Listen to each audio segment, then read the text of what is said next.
ഞാൻ പോട്ടെ, കോളേജിൽ കാണാം. വേണമെങ്കിൽ വീട്ടിൽ കയറിട്ട് പോവാം. പാർട്ടി ആയിട്ടുണ്ട്, ഇരിക്കട്ടെ. ആരെ? ഓ എന്തോ ചേട്ടാ.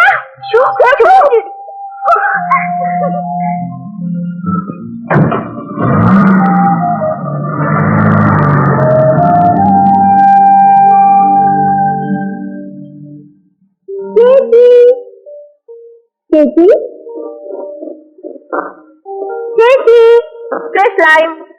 PT ഉഷ ഒളിമ്പിക്സ് കഴിഞ്ഞ് വന്നിരിക്കല്ലേ, നാരങ്ങ വെള്ളം കുടിക്കും. അവിടെ കട്ടൻ കാപ്പി എടുത്തു വെച്ചിട്ടുണ്ട്, വേണമെങ്കിൽ ചെന്ന് കുടിക്കും. ചേച്ചി എന്നെ കളിയാക്കൊന്നും വേണ്ട, നോക്കിക്കോ. എന്തെങ്കിലും ഒരു ദിവസം ഞാൻ ഒളിമ്പിക്സിൽ പോയി സ്വർണവും കൊണ്ടേ വരൂ. ചേച്ചി കാപ്പിതാ, ചേച്ചിയുടെ കയ്യിൽ നിന്ന് കാപ്പി വാങ്ങി കുടിച്ചാലേ കാപ്പി കുടിച്ച പോലെ തോന്നുന്നു. നിലത്തിനടുത്ത് കുടിച്ചാലെന്താ അതിന്റെ വളം ഊരി പോവോ? ഒരു കാര്യം പറഞ്ഞേക്കാം, ഈ ഒളിമ്പിക്സും സ്പോർട്സും പറഞ്ഞു നടന്ന് പഠിത്തം കളയരുത്. ഇത് ഫൈനൽ ഇയറാ. ചേച്ചി എന്നെ കുറിച്ച് എന്താ ധരിച്ചിരിക്കുന്നത്? ഞാൻ റാങ്ക് വാങ്ങിക്കുന്നു നോക്കും. ആ ചേട്ടൻ എണീറ്റില്ലേ? ഇന്നലെ വൈകി വന്ന കാരണം എണീറ്റ് കാണില്ല. നീ ഒന്നൊന്ന് വിളിക്കും. വയ്യെങ്കിൽ എന്തിനാ മോനെ ഈ പണിക്ക് വരുന്നത്? പലയിടത്തും കിടന്ന് ഉറയെ കൂടെ. ആ വലിയ ഓട്ടക്കാരത്തിയാണെന്ന ഭയങ്കര ഭാവം. ചേട്ടാ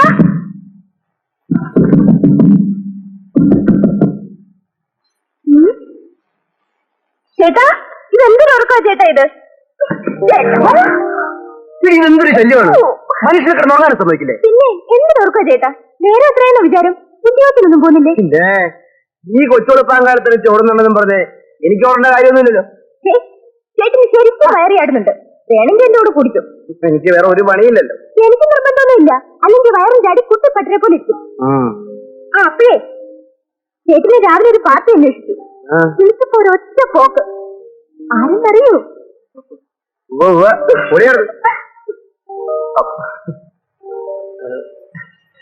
നേരം പോയത് അറിഞ്ഞില്ല.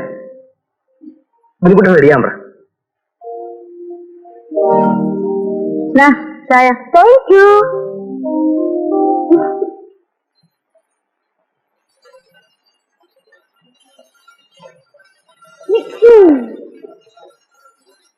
ഇറങ്ങടാ. ഇറങ്ങത്തില്ലേ? ഇതെന്താ ഇവിടെ ബഹളം? ഇവനെ കൊണ്ട് ഞാൻ തോറ്റു. ആ രണ്ടു കൂടെ കിടന്ന് വഴക്കൊണ്ടായിക്കോ, ഞാൻ എന്റെ പാട്ടിന് പോവും.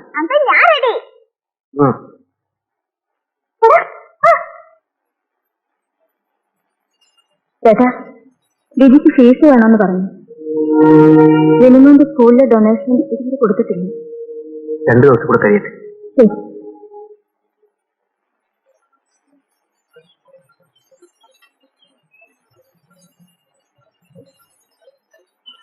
ഏയ് വക്കീൽ സാറേ, അല്ല ഇതിന്റെയൊക്കെ വല്ല കാര്യമുണ്ടോ? ഒരു കല്യാണം കഴിച്ചിരുന്നെങ്കിൽ ഇതൊക്കെ അവർ ചെയ്യുമായിരുന്നില്ലേ? ഇതൊക്കെ പെണ്ണുങ്ങൾ മാത്രമേ ചെയ്യാവുന്നില്ല, സ്വയാശ്രയശീലം പഠിക്കണം. ആ ഞാൻ പറഞ്ഞോണ്ടിരുന്നു, ഒരു കല്യാണം കഴിച്ചിരുന്നെങ്കിൽ ചേട്ടന്റെ ഈ ആദർശമൊക്കെ മാറിയാര്. സോക്രട്ടീസ് എന്ന മഹാൻ എന്താ പറഞ്ഞിട്ടുള്ളതെന്ന് നിനക്കറിയാവോ? നിനക്കൊരു നല്ല ഭാര്യയെ കിട്ടിയാൽ ഒരു നല്ല ദാമ്പത്യ ജീവിതം ഉണ്ടാവും. കിട്ടുന്നത് ചീത്ത ഭാര്യയാണെങ്കിൽ നീ ഒരു തത്വജ്ഞാനിയായി പോകും. ക്രിസ്തു കല്യാണം കഴിച്ചോ? ഇല്ല. അത് കഴിഞ്ഞാ പിന്നെ ഉമ്മച്ചൻ ദി ഗ്രേറ്റ്. അല്ലാതെ കല്യാണം കഴിച്ചോണ്ട് വന്നാൽ പെണ്ണിന് ചിലവിനൊടുക്കാൻ കഴിയാത്തതുകൊണ്ടല്ല. പക്ഷെ ഞാൻ കേസില്ല വക്കീലാണ്. വക്കീലായി പോയതുകൊണ്ട് സത്യത്തിനും നീതിക്കും നിരക്കാത്ത കേസ് വാദിക്കാൻ എന്നെ കിട്ടത്തില്ല. പാദരാത്രിയിൽ ഉറങ്ങിക്കിടന്ന പാവപ്പെട്ടവനെ വിളിച്ചുണർത്തി കൊന്നവന് വേണ്ടി കൊന്നില്ലെന്ന് വാദിക്കാൻ അഡ്വക്കേറ്റ് ഉമ്മച്ചനെ കിട്ടത്തില്ല. മഹസറിൽ എന്റെ അച്ഛനെ കൊല്ലുന്നേ എന്ന് മകൾ വിളിച്ചു പറഞ്ഞതായി പോലീസ് രേഖപ്പെടുത്തുന്നു. എന്നിട്ട് കൊന്നവന്റെ ഇന്ന് കാശ് വാങ്ങിച്ച് കീശ വീർപ്പിച്ചിട്ട് അച്ഛാ കൊല്ലല്ലേ എന്നത് തിരുത്തുന്നു. ഇതിനൊക്കെ കൂട്ടുനിൽക്കുന്നതിനേക്കാ ഭേദം ഈ കറുത്ത കോട്ട് ചവിട്ടി കീറി കരിങ്കൊടി പിടിക്കുന്നല്ലേടാ. അത് ശരിയാണ്. എന്നാലും എന്റെ അടുത്ത് ഇത് വേണം ഉമ്മച്ചായ. ഉമ്മച്ചായൻ കോളേജിൽ പഠിച്ചിരുന്ന കാലത്ത് കോട്ടയത്തുകാരി ഒരു സിസിയാമ്മയുമായി അവള് കാലുമാറിയപ്പോഴല്ലേ ഉമ്മച്ചായൻ ഈ ആദർശമൊക്കെ തുടങ്ങിയത്. അതൊരു ബാലജാബല്യം അല്ലേടാ? ഉവ്വ നല്ല ബാലജാബല്യം തന്നെയാണേ. തനിക്ക് ഉണ്ടല്ലോ ഇപ്പൊ ഒരു കേസ് കേട്ട്. എനിക്കൊരു ഒറ്റ അഡ്വൈസ് തരാനുള്ളൂ, ഈ പെണ്ണെന്ന് പറഞ്ഞ വർഗത്തിനെ. അയ്യോ ചേട്ടാ, ഒരു ചക്ക വീണപ്പോ മുയൽ എത്തുന്നത് വിചാരിച്ച് എല്ലാ ചക്ക വീഴുമ്പോൾ മുയലിയാവോ?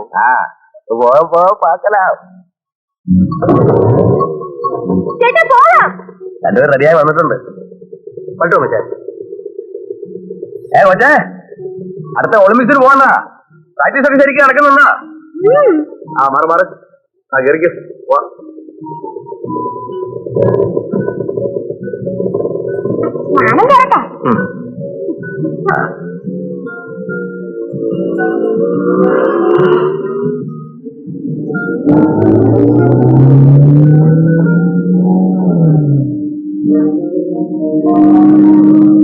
Good morning aunty. Good morning.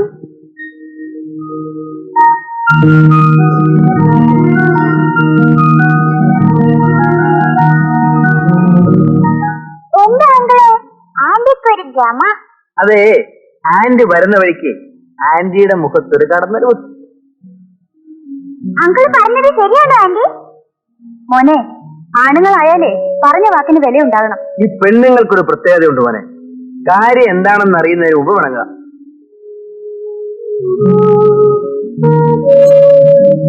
അപ്പോ നിങ്ങൾ തമ്മിൽ പിണക്കാണോ?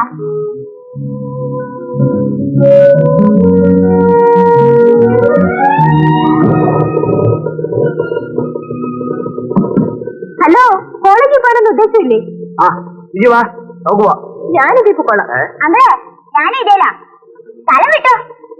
അതെ, ഞങ്ങളുടെ മുമ്പിൽ പോണം. Thank you sir.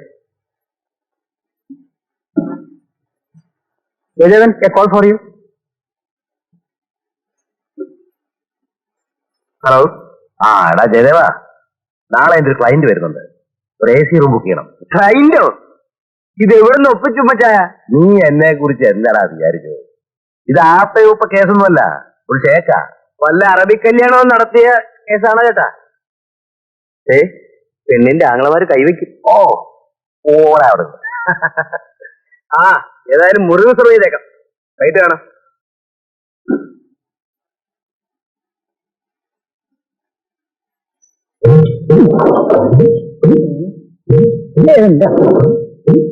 എന്തൊക്കെ ചെയ്യാം?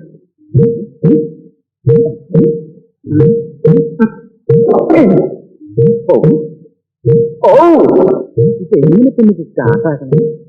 ഇങ്ങനെ പറ്റില്ലല്ലോ, കയറിട്ട് കെട്ടിക്കൊണ്ടായാലോ.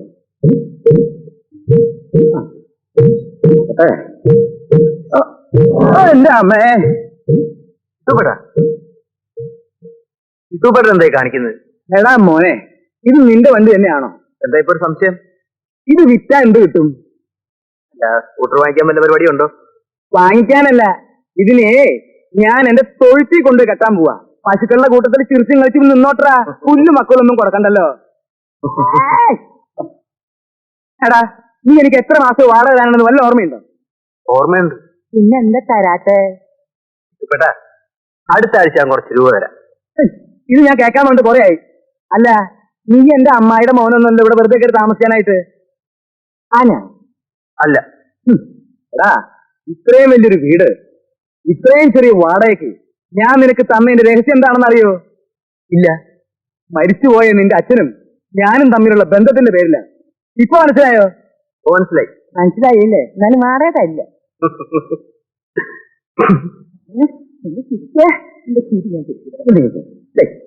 എല്ലാത്തിനും ഞാൻ ഇവിടുന്ന് ഒഴിപ്പിച്ചു പറഞ്ഞേക്കും. എന്തായിട്ടു ഇപ്പൊ ഇവിടെ ബഹളം? ബഹളം ഇവിടെ മാത്രമല്ല, അവിടെ ഉണ്ടാവും, തന്റെ വീട്ടിലും. ആ വാടക കുറിച്ച് നിർത്തേ. ശരി, നിങ്ങൾ രണ്ടുപേരും ഇങ്ങനെ മത്സരിച്ച് വാടക തരാതിരുന്ന ഞാൻ തെണ്ടി പോവില്ലേ? അല്ല, എന്താ നിങ്ങളുടെ ഉദ്ദേശം? വാടക തരില്ല എന്ന് തീരുമാനിച്ചോ? പ്രത്യേകിച്ച് ഉദ്ദേശമൊന്നുമില്ല, കൈകാഴില്ല, കിട്ടുമ്പോ തരും. വാദി പ്രതിയായോ? കുന്നംകുളത്തുകാരൻ വാറിന്റെ മകൻ ഇട്ടൂപ്പിന്റെ സ്വഭാവം നിങ്ങൾക്ക് ശരിക്കും മനസ്സിലായിട്ടില്ല. എല്ലാത്തിനും ഞാൻ കോടതി കയറ്റും.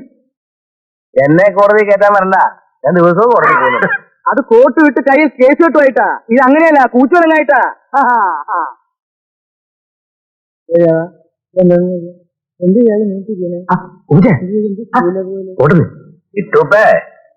ഇപ്പൊ വീട്ടുടമകൾക്കെതിരായിട്ട് ചില പുതിയ നിയമങ്ങളൊക്കെ വന്നിട്ടുണ്ട്. എന്ത് നിയമ? വാടക നിയന്ത്രണ ചട്ടപ്രകാരം സെക്ഷൻ 308 സബ് സെക്ഷൻ 114, 114B എന്നീ വകുപ്പുകളും പ്രകാരം വാടക ചോദിച്ച് വാടകക്കാരനെ ശല്യപ്പെടുത്തുന്നതും അവരുടെ വീടുകളിൽ കയറി ചെന്ന് ബഹളം വെക്കുന്നതും കുറ്റകരമാണ്.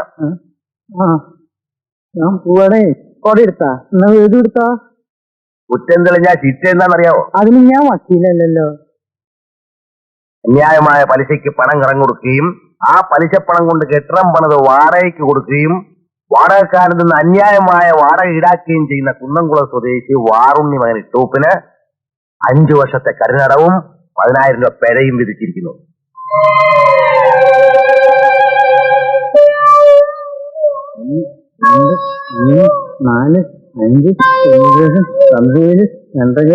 എന്റെ അമ്മ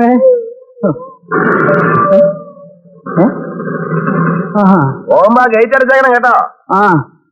ഗേറ്റൊക്കെ അടയ്ക്കാം, എന്റെ വീടല്ലേ.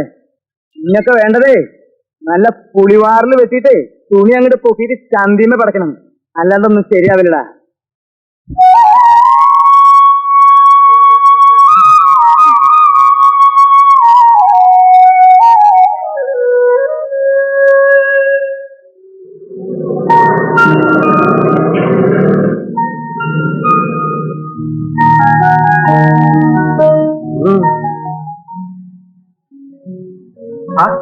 ഇതേ ഒന്ന് നിൽക്കല്ലേ?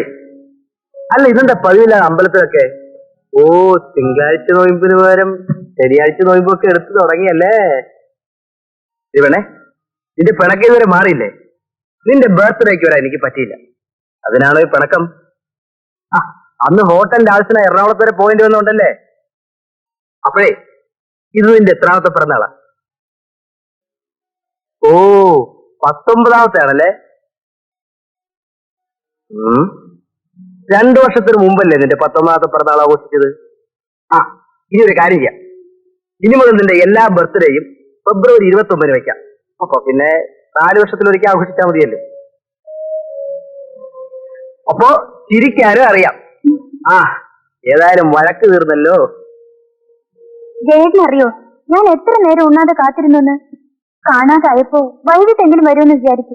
വരണമെന്ന് ആത്മാർത്ഥമായി വിചാരിച്ചാണ് മോളെ, പറ്റിയില്ല. അന്നദാതാക്കൾ വിളിക്കുമ്പോ പോകാതിരിക്കാൻ പറ്റുമോ? സംസാരിച്ചതിന് സമയം പോയി അറിഞ്ഞില്ല. ഇപ്പൊ തന്നെ ലേറ്റായി. ഞാൻ പറ്റും.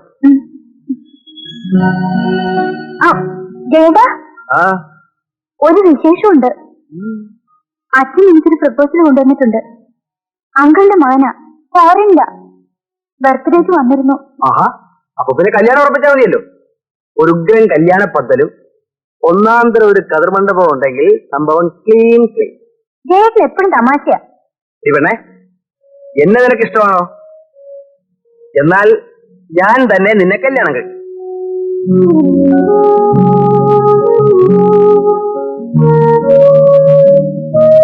ഇന്നല്ല, നാളെ. നാളെ നാളെയും കഴിഞ്ഞ് മറ്റന്നാൾ നറുക്കെടുക്കുന്ന കേരള ഗവൺമെന്റ് ബാക്കിക്കുറിയുടെ ഓണം പേപ്പർ 7 ലക്ഷം രൂപ.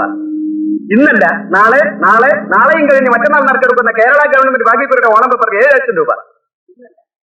അവരതൊക്കെ പറയും. നാളെയും മറ്റന്നാളും ഒന്നും നമ്മുടെ വിവാഹം നടക്കാൻ പോകുന്നില്ല. സമയം പിടിക്കും. അത് ലോട്ടറി, ഇത് ജീവിതം.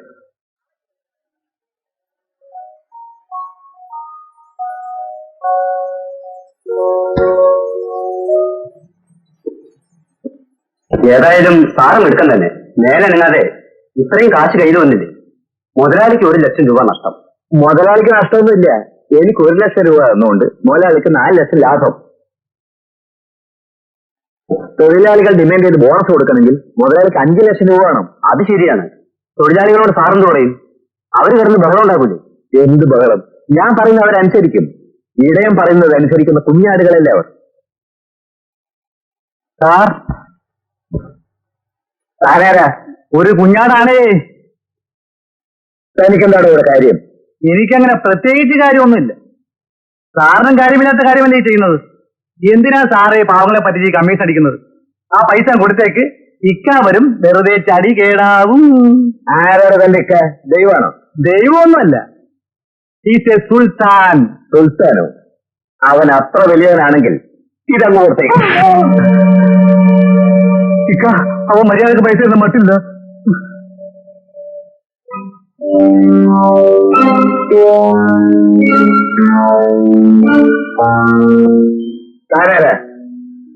ഞാൻ സുൽത്താൻ.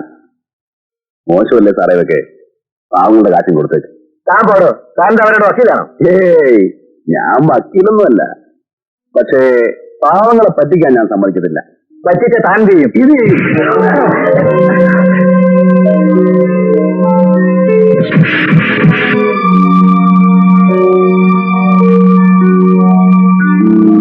കൊള്ളാം.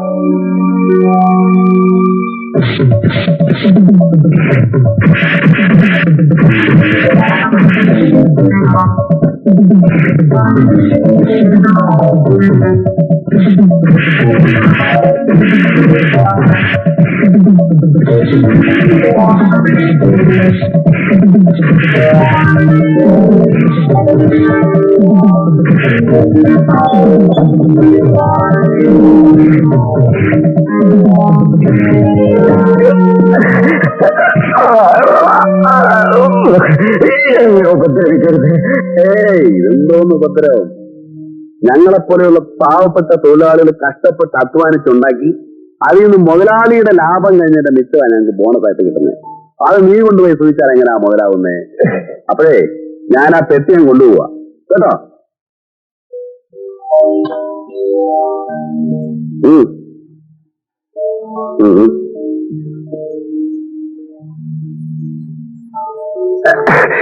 നിനക്ക് കിട്ടുന്ന നക്കാപ്പിച്ച കാശിന് വേണ്ടി ബാക്കിയുള്ള തൊഴിലാളികളെ വഞ്ചിക്കരുത്. ഓ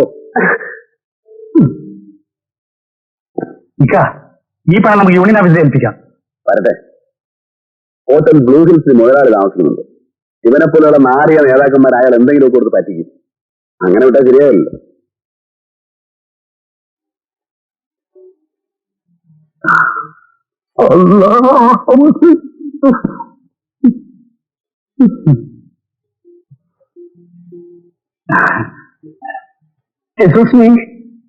എന്താണ്? ഒരു റൂം വേണമല്ലോ. നിങ്ങൾക്കാണോ? എന്റെ ഇക്കാക്ക. ഞാനും കൂടെ കാണും. നിങ്ങളോ ഡബിളോ? അതിലും വലുതുണ്ടോ? റൂം ഇക്കാത്തൊരു പ്രശ്നമല്ല, റൂം വലുതായിരിക്കണം. എനിക്ക് ഇക്കാക്കും വിസ്തരിച്ച് കിടന്ന് ഉറങ്ങണം. ഇവിടെ ഒരു കോൺഫറൻസ് ഹാൾ ഉണ്ട്, അത് മതിയാവോ? വലുതാണോ? ആ, ഉള്ളതിൽ വലുത്. ആ, എങ്കിലും അത് മതി. ഞാൻ ഇക്ക ഇപ്പൊ വിളിച്ചോണ്ടിരാം. ഇക്ക, റൂമുണ്ട്. ആ,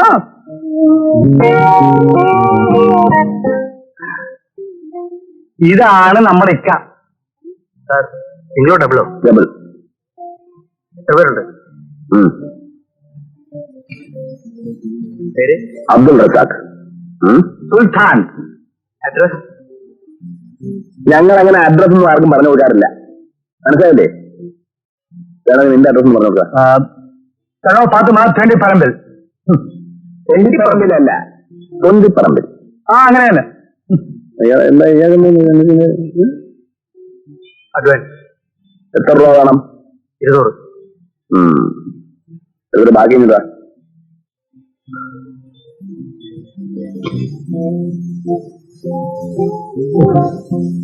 ഞങ്ങളുടെ റൂം നമ്പർ എത്രയാ? 103. 103. 103 കൊള്ളാവുന്ന കൂടെയാണ്. രാഘവോട്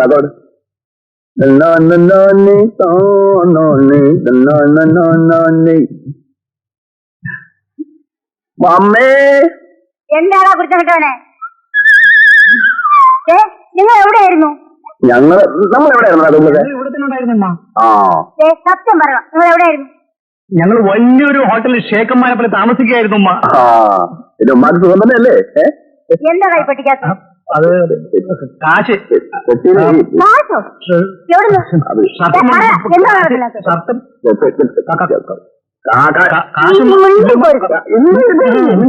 നീ എന്റെ വയറ്റി പിറന്നവനാണെങ്കിലും എന്റെ വയറ്റി പിറക്കാത്ത ഇവനോടാണ് എനിക്ക് വിശ്വാസം. പിടിച്ചു കുറച്ചിട്ടാണോ അതോ ആരെങ്കിലും കൊന്നിട്ടാണോ ഈ പണം ഇവിടെ കൊണ്ടുവന്നത്? പറവനെ. പറയാം. അർഹതയില്ലാത്ത പണം ആര് കൈവശം വെച്ചാലും അത് സുൽത്താനുള്ളതാണ്, അർഹതയുള്ളവന് കൊടുക്കാൻ. എന്ന് വെച്ച് സുൽത്താൻ ആരെയും ഇതുവരെ കൊന്നിട്ടില്ല ഉമ്മ. പക്ഷേ ഒരാളെ ഞാൻ കൊല്ലും. അവനെ ഇതുവരെ ഞാൻ കണ്ടെത്തിയിട്ടില്ല. അവനെ കൊല്ലുന്നത് പണത്തിന് വേണ്ടിയായിരിക്കില്ല, മാനത്തിന് വേണ്ടിയായിരിക്കും. നീ ഇനിയും പഴയൊന്നും മറന്നിട്ടില്ലേ മോനെ?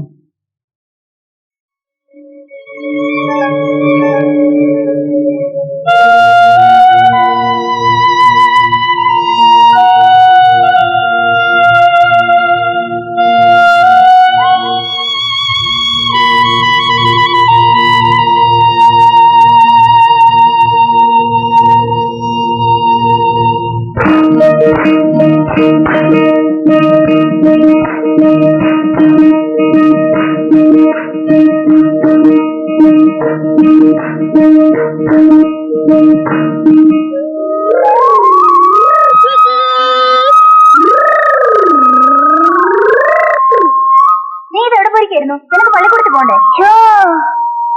എന്തൊരു ശേലിത്താത്ത. നീ നിനക്ക് ഇന്നിരിക്കാതെ സ്ലേറ്റും പുസ്തകം എടുത്തോണ്ട് വാ. ഇത്താത്ത പറഞ്ഞ കഥയില്ലേ ഊറി മധുരമുണ്ട്. നീ എന്തിനാ വൈ പറയുന്നത്? നീ ഒന്ന് വേഗം വന്നേ. ഇത്താത്ത അങ്ങനെ പോവല്ലേ, ഇവിടെ ഇരി.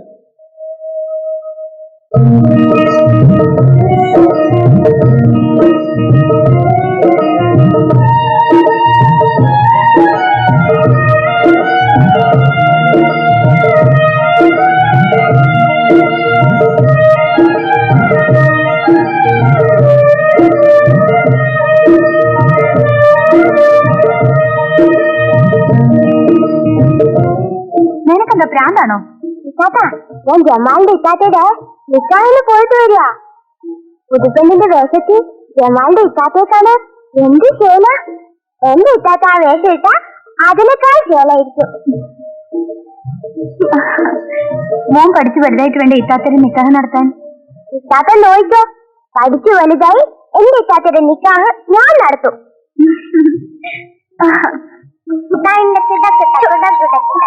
അവിടെ നിൽക്ക്.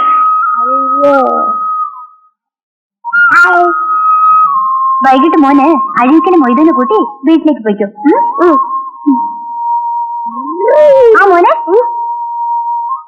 അല്ല വേണ്ട, നീ സ്കൂള് വിട്ട് കമ്പനിയിലേക്ക് പോര്. ഇന്ന് കൂലി കിട്ടുന്ന ദിവസം നമുക്ക് കടയിലൊക്കെ പോണ്ടേ? മോന് നല്ല കുപ്പായം വാങ്ങിച്ചു തരാം.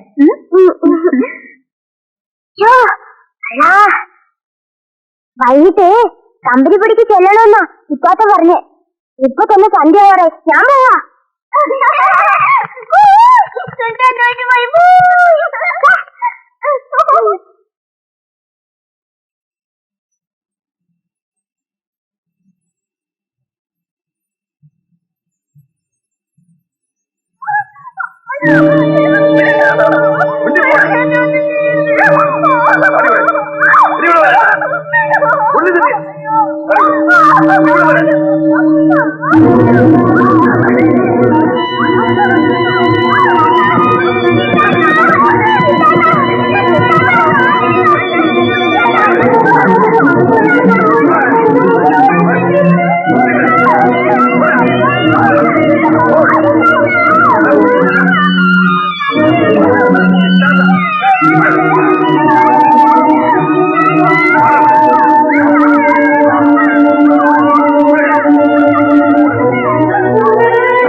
നീ അവിടെ എന്തെടുക്കുക?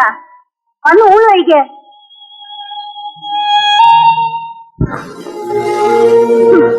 ഹരിയേട്ടനും ചേച്ചിയോടും മോനോടും ഇപ്പോഴും വലിയ സ്നേഹമുണ്ടെന്നല്ലേ ചേച്ചി പറയുന്നത്? സ്നേഹക്കൂടുതൽ കത്തിൽ കാണുന്നുണ്ട്. സ്ത്രീധന തുകയിൽ ബാക്കി കൊടുക്കാനുള്ള 25,000 രൂപ ഒരു മാസത്തിനകം കൊടുത്തില്ലെങ്കിൽ നിയമപ്രകാരം ബന്ധം വേർപെടുത്തുമെന്ന് അച്ഛൻ പറഞ്ഞത്രേ.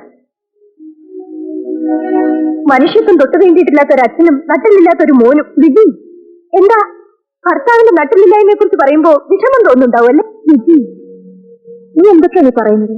ഭാര്യയെ കാണാൻ വരാത്തതോ പോട്ടെ, സ്വന്തം രക്തത്തിൽ ജനിച്ച മകനെ കാണാൻ വരാനും അച്ഛന്റെ അനുവാദം വേണോ? വിജി, എനിക്കറിയില്ല. സ്നേഹമുള്ളവനാണ് അദ്ദേഹത്തിന്റെ മനസ്സ്. എനിക്കറിയാവൂ. ചേച്ചിയോട് ഇത്ര ക്രൂരത കാട്ടിയിട്ടും ചേച്ചി ആ മനുഷ്യൻ സ്നേഹിക്കുന്നുണ്ടെന്ന് പറയുമ്പോഴാണ് അത്ഭുതം തോന്നുന്നത്. വിവാഹം കഴിക്കാത്ത നിനക്ക് ഇതൊക്കെ പറഞ്ഞതൊന്നും മനസ്സിലാവില്ല. നിനക്കറിയാമോ, ഞാനിന്നൊരു അദ്ദേഹത്തോട് സ്നേഹം കാണിക്കാതിരുന്നാൽ പിന്നെ അദ്ദേഹം ഈ പടി കടന്നു വരുമെന്ന് തോന്നുന്നുണ്ടോ? ഹരിയത്തിന് വീണ്ടും ഒരു ഭാര്യ കിട്ടാൻ ബുദ്ധിമുട്ടുണ്ടാവില്ല. പക്ഷെ എന്റെ മോന് അവന്റെ അച്ഛനും അവകാശപ്പെടാൻ ആളില്ലാതാവും.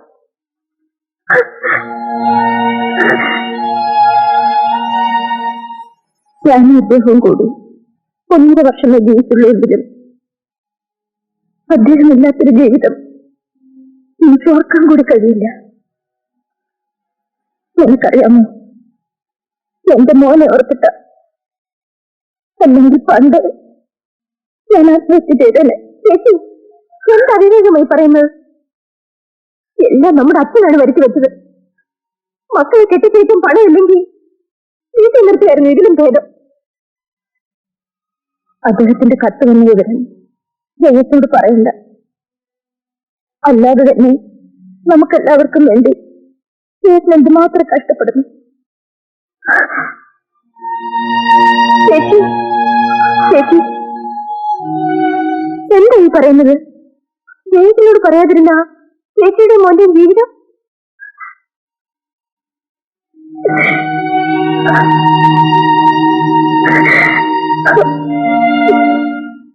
ചേട്ടാ, എന്ത് ചെയ്തിട്ടാണെങ്കിലും എങ്ങനെയെങ്കിലും പണമുണ്ടാക്കി നമുക്ക് ചേച്ചിയും മോനെയും ഹരിയേട്ടനോട് പറഞ്ഞയക്കണം. വിവാഹം കഴിഞ്ഞ് ഭർത്താവിനെ തിരിഞ്ഞു നിൽക്കുന്ന ഒരു ഭാര്യയുടെ വേദന എനിക്കറിയില്ലായിരുന്നു. എല്ലാ ദുഃഖങ്ങളും ഉള്ളിലൊതുക്കി കഴിയുന്ന ചേച്ചിയുടെ മുഖം കാണുമ്പോഴാണ് എനിക്കത് മനസ്സിലാക്കാൻ കഴിയുന്നത്. എനിക്കതേക്കുറിച്ചൊന്നും ഓർമ്മയില്ലാഞ്ഞിട്ടല്ല മോളെ, എന്റെ മനസ്സിൽ എപ്പോഴും നിങ്ങളല്ലേ ഉള്ളൂ. 1-2 രൂപയാണോ ഇത്രയും വലിയൊരു തുക തന്ന് ആരാണ് നമ്മളെ സഹായിക്കുക? എന്തെങ്കിലും വിൽക്കാനുണ്ടായിരുന്നെങ്കിൽ അങ്ങനെയെങ്കിലും ചെയ്യാമായിരുന്നു. പല വഴികളും ഞാൻ നോക്കുന്നുണ്ട്. ചേട്ടാ, എല്ലാ ഭാരവും ഒറ്റയ്ക്ക് ചുമന്ന് ചേട്ടൻ തളർന്നിരിക്കുകയാണെന്ന് എനിക്കറിയാം. ചേട്ടാ, ഞാനൊരു ജോലിക്ക് വേണ്ടി ആപ്ലിക്കേഷൻ അയച്ചിട്ടുണ്ട്. സ്പോർട്സിൽ മെഡ് സർട്ടിഫിക്കറ്റ് ഉള്ളതുകൊണ്ട് ജോലി കിട്ടാതിരിക്കില്ല. വേണ്ട വിജയ്, ഇപ്പൊ നീ അതേക്കുറിച്ചൊന്നും ചിന്തിക്കണ്ട. ഇനി 1 വർഷം കൂടെ ഉള്ളൂ നിനക്ക് ഡിഗ്രി എടുക്കാൻ.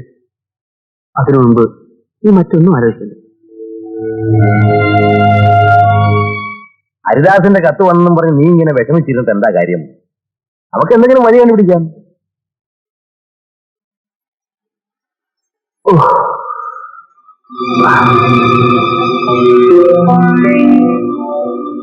എന്തുപറ്റി?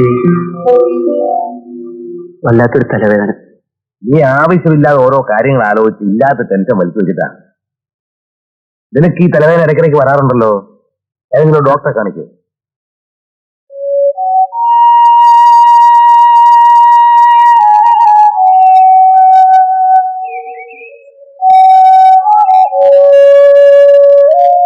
ഇത് സ്പോർട്സ് പോയിട്ട് എനിക്ക് PSC ഓഫീസറിന് പോകണം. എന്താ കാര്യം? ഈ മാസത്തെ ഡെസർട്ടിൽ ക്ലറിക്കൽ പോസ്റ്റിലേക്ക് ആപ്ലിക്കേഷൻ ക്ഷണിച്ചിട്ടുണ്ട്. ഒരു ഫോം വാങ്ങണം. ഡിഗ്രി കംപ്ലീറ്റ് ചെയ്യാതെ നീ ജോലിക്ക് പോവാണോ? എങ്ങനെയെങ്കിലും 1 വർഷം കൂടി ക്ഷണിക്കും. നിനക്ക് ക്ലാസ് കിട്ടാതിരിക്കില്ല. ഡിഗ്രി മെറിറ്റ് സർട്ടിഫിക്കറ്റ് ഉള്ളപ്പോ ഏതെങ്കിലും ഒരു നല്ല ജോലി കിട്ടും. ആഗ്രഹമില്ലാഞ്ഞിട്ടല്ലേ ഗീതു? ചേട്ടന്റെ ബുദ്ധിമുട്ടുകൾ കാണുമ്പോൾ എത്രയും വേഗം ഒരു ജോലി കിട്ടിയിരുന്നെങ്കിൽ എന്ന് ആശിച്ചു പോവാണ്. എന്തായാലും നീ ഡിഗ്രി കംപ്ലീറ്റ് ചെയ്തിട്ട് ഉദ്യോഗത്തിനൊക്കെ ശ്രമിച്ചാൽ മതി.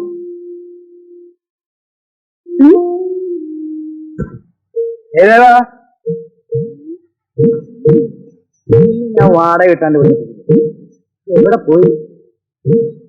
എല്ലാം വിഷം കുടിച്ച് ചത്ത.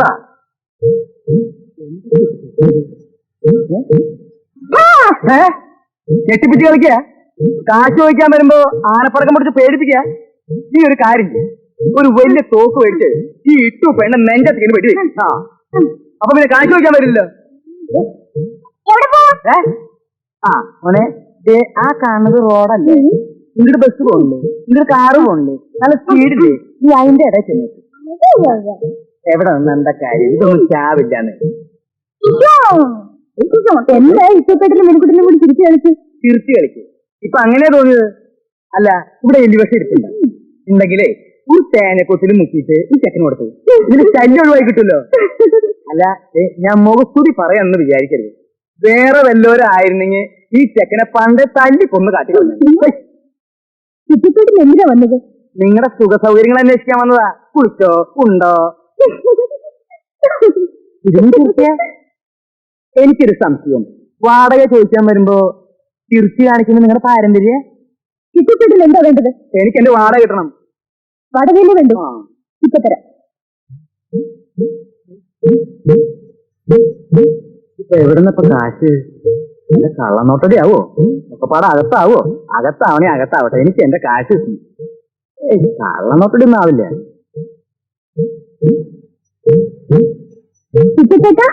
എന്ത്? ഇത് നാളെ നറുക്കെടുക്കുന്ന 5 ലക്ഷം രൂപയുടെ ലോട്ടറി ടിക്കറ്റാ. ഇതിൽ നിന്ന് ഇറ്റോപ്പേട്ടിൽ കിട്ടാനുള്ള കാശെടുത്ത് ഇറ്റോപ്പേട്ടിൽ ഇഷ്ടമുള്ളപ്പോ ബാക്കി തന്നാ മതി. ഞങ്ങൾക്ക് ഈ കാശിന്റെ കുറെ നടക്കാൻ വയ്യ. അല്ലേ ഇതിലും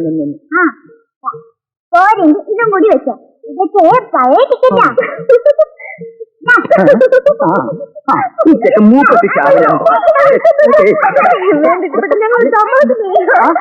എന്താ ഇവിടെ? എന്റെ മോളെ, വാടക ചോദിച്ചപ്പോഴേ മൊട്ടേന്ന് വിരിയാത്ത ഈ ചെക്കനും പ്രായപൂർത്തിയാവാത്ത ഈ കൊച്ചും. പ്രായപൂർത്തിയായില്ലെന്ന്? ഓ ആയോ? എന്നാ ഇതും കൂടി എന്നെ ഇട്ട് വട്ട് കളിപ്പിക്കാം. നിങ്ങൾ അകത്ത് പോണം. ഇട്ടോട്ടാ, കുറച്ച് ദിവസം കൂടെ കഴിയട്ടെ. മനഃപൂർവ്വം തരാത്തല്ലെന്ന് അറിയാമല്ലോ. മോളെ, കാശ് തന്നില്ലെങ്കിലും ഡീസന്റ് ആയിട്ട് സംസാരിച്ച എന്റെ മനസ്സിലൊരു സുഖമുണ്ട്. ഞാൻ പോട്ടെ, അടുത്ത ആഴ്ച വരാം. എടാ കള്ളാ, ഞാൻ അടുത്ത ആഴ്ച വരുന്നുണ്ട് ഒരു പുളിവാറിനും കൊണ്ട്.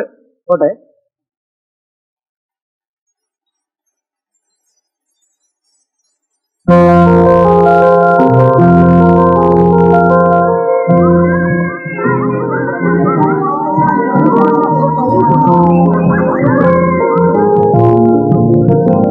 Last call for 100 meters race.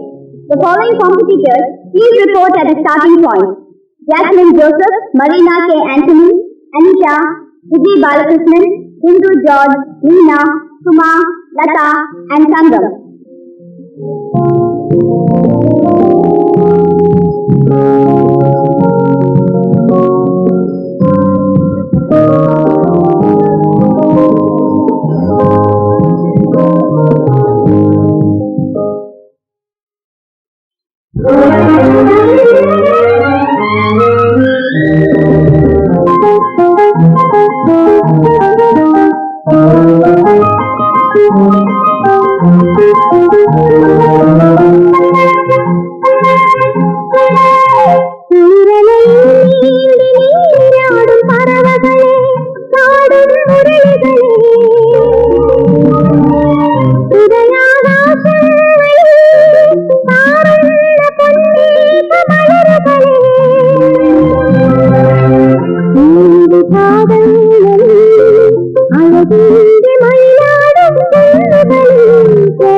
ഈ ഫോറത്തിലൊന്ന് ഒപ്പിട്ട് വേണം.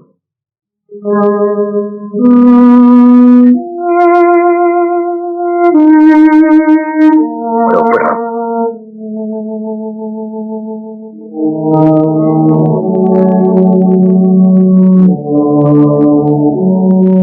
ഡോക്ടർ എന്ത് പറഞ്ഞു?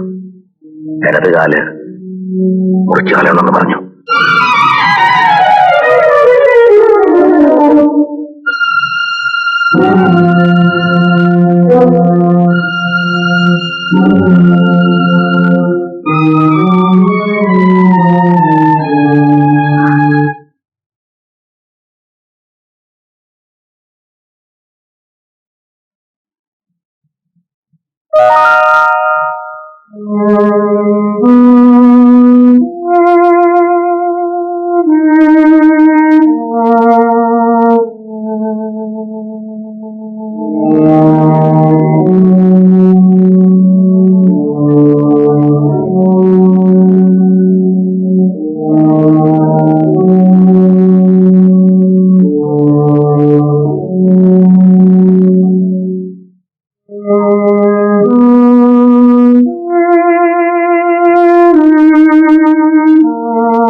എന്തിനാ എല്ലാരും വിഷമിക്കുന്നത്? എനിക്കൊന്നും പറ്റിയില്ലല്ലോ.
നാളത്തേക്കല്ലേ marriage party book ചെയ്തിരിക്കാം.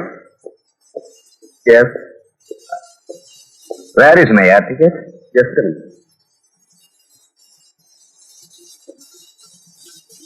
Thank you, welcome. എന്ത് പറ്റി മിസ് ചെയ്തത്? സ്കൂട്ടറിന് ഒരു ചെറിയ കുഴപ്പം, സ്റ്റാർട്ടാകുന്നില്ല. ഞാൻ എയർപോർട്ടിലേക്കാണ്, ആ വഴിക്കാണ് വിട്ടേക്കാം. എനിക്ക് പോസ്റ്റ് ഓഫീസിനടുത്ത് ഇറങ്ങിയാൽ മതി. Then come on, I shall drop you. Sir, ബാത്റൂമിൽ നിന്ന് കിട്ടിയതാണ്. ഓ, കുളിക്കാൻ പോയപ്പോ ഊരി വെച്ചതാ. ആദ്യമായിട്ടാണ് ഇങ്ങനെ സംഭവിക്കുന്നത്. ഇതിരിക്കട്ടെ. താങ്ക്സ്.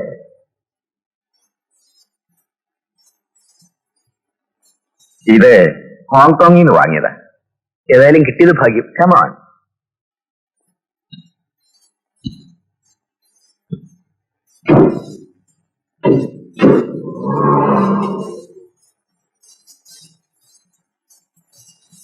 ഒരു രജിസ്റ്റർ ലെറ്ററുണ്ട്, മിസ്സസ് സരിത. സരിതേ, എന്താ ഏട്ടാ? നിനക്കൊരു രജിസ്റ്റേർഡ് ലെറ്റർ ഉണ്ട്.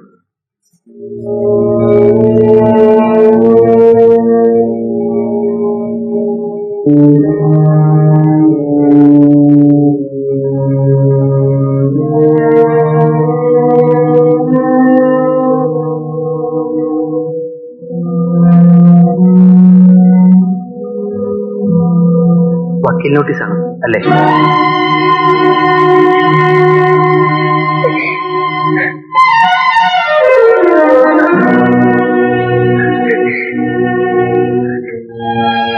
ആരുടെ ചേച്ചി കത്ത്?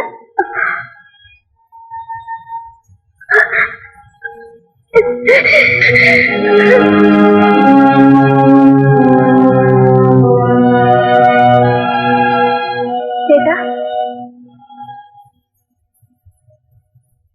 ചേച്ചി എന്താ കരഞ്ഞോണ്ട് ഓടിപ്പോയത്?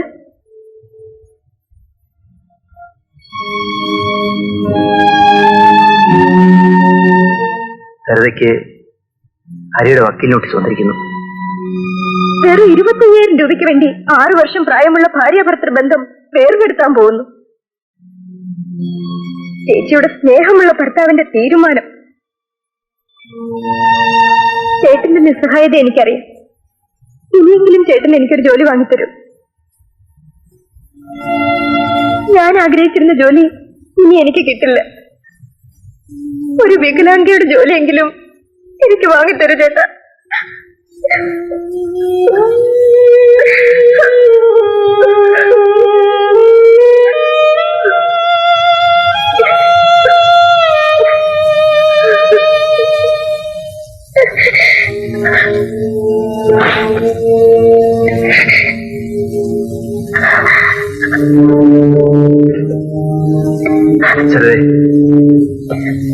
എന്താ ചേട്ടാ? എല്ലാ ദുഃഖങ്ങളും ഉള്ളിലൊതുക്കി നീ ചിരിക്കുന്നത് കാണുമ്പോഴാണ് എന്റെ മനസ്സ് കൂടുതൽ വേദനിക്കുന്നത്.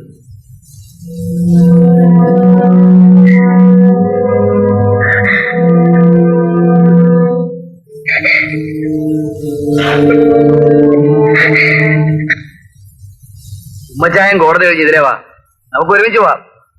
ഞാനുണ്ടാവും. അപ്പൊ പിന്നെ വൈകിട്ട് കാണാം. ഇട്ടുപെട്ടെന്താ ഇവിടെ? ഇപ്പൊ നീ സംസാരിച്ചത് ആ പോങ്ങ വക്കീലിനോടല്ലേ? അയാളെ പേടിച്ച ഞാൻ ഇങ്ങോട്ട് വന്നു. അയാൾ ആള് ശരിയല്ല. അവിടെ വെച്ച് എന്തെങ്കിലും പറയാന്ന് വെച്ചാ അപ്പൊ അയാൾ നിയമമായിട്ട് വരും. അയാളെ പറ്റി ഞാൻ ശരിക്കും അന്വേഷിച്ചു. വീട്ടിൽ നിന്ന് കോടതി തിന്ന വരെ ആള് ബഹുജോറ. ചിറി, കളി, തമാശ, വർത്താനം, നിയമം. കോടതിക്ക് അകത്തിങ്ങോട്ട് കാലെടുത്ത് കുത്തിയോ പിന്നെ കത്തിയെടുത്ത് കുത്തിയ ഒരക്ഷരം ഉണ്ടില്ല. ചിലപ്പോ വിനയം കൊണ്ടാവും. നമുക്ക് പുറത്തോട്ട് സംസാരിക്കാം, വല്ലവരും കേൾക്കും. കേക്കട്ടോ, എല്ലാവരും കേക്കട്ടെ. തരാനുള്ള വാടക വെച്ചപ്പോ നാണാവണ്ട. കർത്താവ് ഈശോമിശ എഴുന്നള്ളി വന്ന് ഇട്ടൂപ്പേ നീ പോന്ന് പറഞ്ഞാലും ഇട്ടുപൂർന്നു പോവില്ല. തരാനുള്ള കാശ് തരാണ്ട്. ഇവിടെ അങ്ങനെ കുറ്റി അടിച്ച പോലെ നിൽക്കും.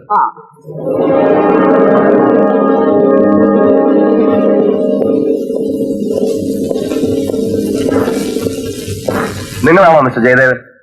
അതെ. ദേവാ, നമ്മുടെ കാര്യം എന്തായി? താനാരാ? ഞാൻ ആരുമല്ല, വെറുതെ. എന്താ തന്റെ പേര്? എന്റെ പേര് ഇട്ടുന്ന. നിങ്ങൾ ഞങ്ങൾ തമ്മിൽ ഒന്നുമില്ല. ഞാൻ ഇയാളെ ആദ്യമായിട്ട് കാണാം. ഞാൻ പോയി വളഞ്ഞമ്പലത്തേക്കുള്ള വഴി പിടിക്കാൻ. ഞാൻ പോട്ടെ. അല്ല, ഞാൻ ഇപ്പൊ എന്തിനു ഇയാളോട് ചോദിക്കണേ? മിസ്റ്റർ ജയദേവൻ, എനിക്ക് നിങ്ങളോട് ചില കാര്യങ്ങൾ ചോദിച്ചറിയാനുണ്ട്. Cashew exporter mister Viswanatha Menon ഇവിടെ താമസിച്ചിരുന്നു അല്ലേ? താമസിച്ചിരുന്നു. അദ്ദേഹം വെക്കേറ്റ് ചെയ്ത് ബോംബെക്ക് പോയി സാർ. നിങ്ങൾ ഒരുമിച്ചാണല്ലേ അന്ന് രാത്രി ഇവിടെ നിന്ന് പോയത്? അതെ.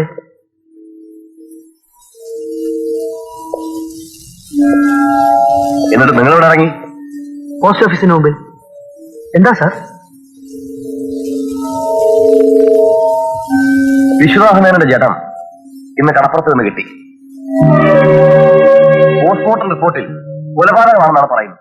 സാർ, അതിന് നിങ്ങൾ കൊലപാതകമൊന്നും ചെയ്തിട്ടില്ലല്ലോ. ഇവിടെ നിന്നാണ് മിസ്റ്റർ വിശ്വനാഥമേനോൻ അവസാനമായി കാറിൽ കയറിപ്പോയത്. കൂടെ നിങ്ങളും ഉണ്ടായിരുന്നു കേട്ടു. അത് സത്യമാണോ എന്ന് അറിയാൻ വേണ്ടി വന്നതാണ്. സോറി പാണ്ഡ്യ സാർ, എന്തെങ്കിലും ആവശ്യമുണ്ടെങ്കിൽ നിങ്ങളെ സ്റ്റേഷനിൽ വിളിപ്പിക്കും. അപ്പോ വരേണ്ടി വരും.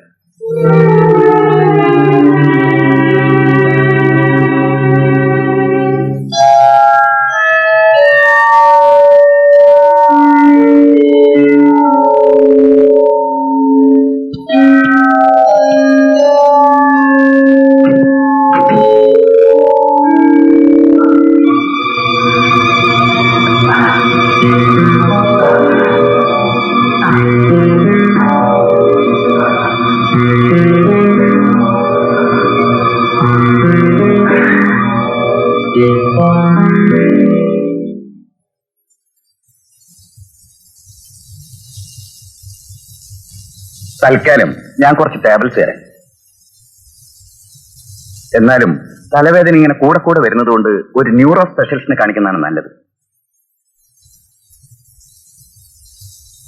ഭയപ്പെടാനൊന്നുമില്ല. ന്യൂറോ സർജൻ ഈപ്പൻ വർഗീസിന് ഞാനൊരു ലെറ്റർ തരാം. ആഹാ, ഗീത കണ്ടിട്ട് കുറച്ച് ദിവസമായല്ലോ. പഠിക്കാൻ ധാരാളം ഉണ്ട് ചേച്ചി. അതോ ചേട്ടനായിട്ട് പിണങ്ങിയോ? ഓ ചേച്ചി. ആ ചേച്ചി, ഇത് ഞങ്ങളുടെ കൂടെ പഠിക്കുന്ന ഫെലാജിയ. പെലാജിയ എന്ന് കേൾക്കുമ്പോ വിദേശിയാണെന്ന് തോന്നരുത്. പേര് ഫിലോമിനാന്നാ, പട്ടണക്കാടാ വീട്. എപ്പോഴും തമാശ പറയാനുള്ള സിസ്റ്റർ അല്ലേ? വിജി എന്നോട് പറയാറുണ്ട്. നിങ്ങൾ അകത്തോട്ടില്ലേ? വിജി മുറിയിലുണ്ട്. വിജി ബാലകൃഷ്ണന് ഞാനൊരു പുതിയ പേരെടുത്തേ, സിസ്റ്റർ ബെനഡിക്ട്. എന്താ, ഞങ്ങളുടെ മതത്തിലേക്ക് ചേരാൻ വല്ല ഉദ്ദേശമുണ്ടോ? ബൈബിള് വായിക്കുന്ന കണ്ടു, അതുകൊണ്ട് ചോദിച്ചതാ. സിസ്റ്റർ, നിങ്ങളുടെ സഭയിലേക്ക് ആളെ ക്യാൻവാസ് ചെയ്യാമെന്നാണോ? ഞാൻ വെറുതെ പറഞ്ഞതല്ലേ കുട്ടി. എല്ലാ മതങ്ങളും പഠിപ്പിക്കുന്നത് ഒന്നാ, മനുഷ്യ സ്നേഹം. എന്തൊക്കെയുണ്ട് മോളെ വിശേഷങ്ങൾ? സുഖമാണോ? സുഖം. സിംഹാസനത്തിൽ നിന്നും താഴെ ഇറങ്ങണ്ട. കാലില്ലാത്ത രാജകുമാരിയെ പരിചരിക്കാൻ പാവം ചേച്ചിയും ചേട്ടനും, പിന്നെ വരുന്നവരുടെ സിമ്പതി.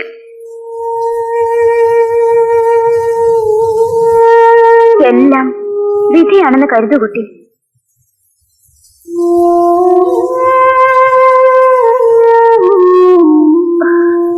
പിന്നെ എന്തൊക്കെയുണ്ടടി വിശേഷങ്ങൾ? അടുത്ത ആഴ്ച കോളേജ് അത്ലറ്റിക് മീറ്റ് തുടങ്ങാണ്. ഈ വർഷം ചങ്ങനാശ്ശേരി വെച്ച. നീ ഇല്ലാത്ത കുറവ് ടീച്ചർ എപ്പോഴും പറയാറുണ്ട്. ഇതേ നമ്മുടെ കോളേജിന്റെ മെറിറ്റ് നീ നഷ്ടപ്പെടുത്തരുത്. തിരിച്ചു വരുമ്പോ കൈ നിറയെ ട്രോഫികളുമായി നീ എന്റെ അടുത്ത് വരണം. വരില്ലേടി?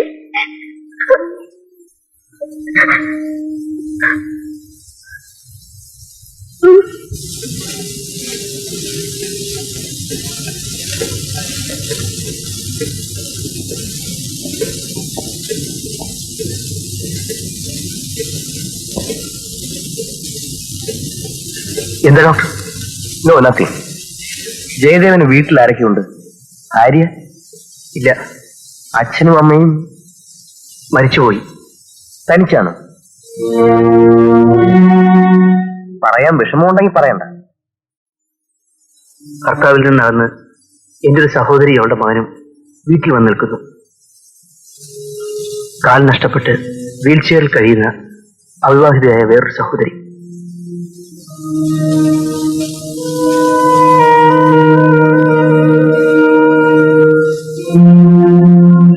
എന്താ ഡോക്ടർ? ജയദേവൻ തുറന്നു പറയുന്നതാണ് നല്ലതെന്ന് എനിക്ക് തോന്നുന്നു. ഡോക്ടർ, എന്താണെന്ന് പറയൂ. പേടിക്കാനൊന്നുമില്ല. Nothing to worry. ചികിത്സിച്ചാൽ മാറാവുന്നതേ ഉള്ളൂ. എന്റെ രോഗം എന്താണെന്ന് ഇനിയും ഡോക്ടർ പറഞ്ഞില്ല. നിങ്ങൾക്ക് ബ്രെയിൻ ട്യൂമറാണ്.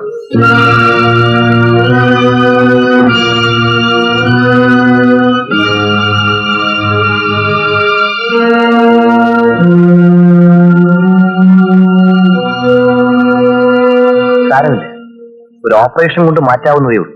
പക്ഷേ ഇറ്റ് ഈസ് ടു എക്സ്പെൻസീവ്.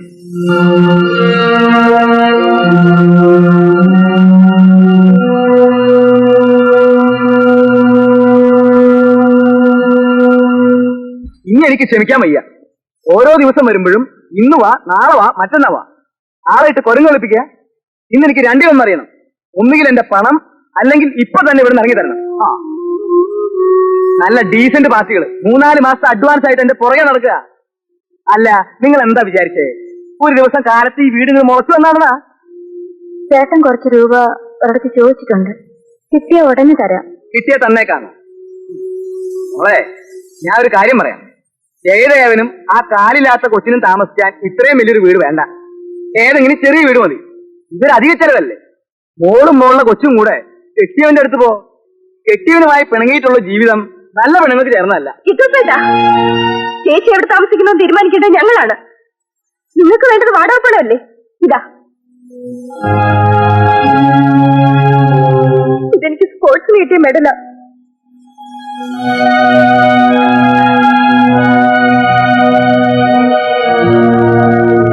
സംശയിക്കണ്ട, ഇത് സ്വർണം തന്നെയാ.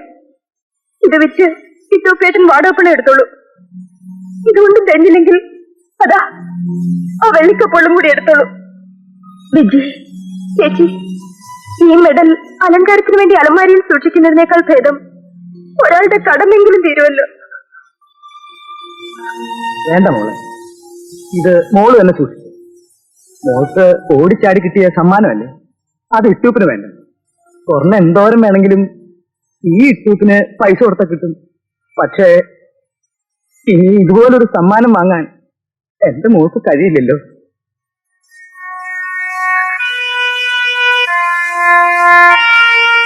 ഞാൻ പലിശയ്ക്ക് പണം കൊടുത്ത് ആ പലിശ കൊണ്ട് ജീവിക്കുന്നതിനാണ്. അതെന്റെ ഒരു ബിസിനസ്സാണ്. പക്ഷേ എന്റെ മനസ്സ് കല്ലും കത്തയും കൊണ്ടൊന്നും ഉണ്ടാക്കിയതല്ല മോളെ. മോളത് കൊണ്ടുവച്ചു.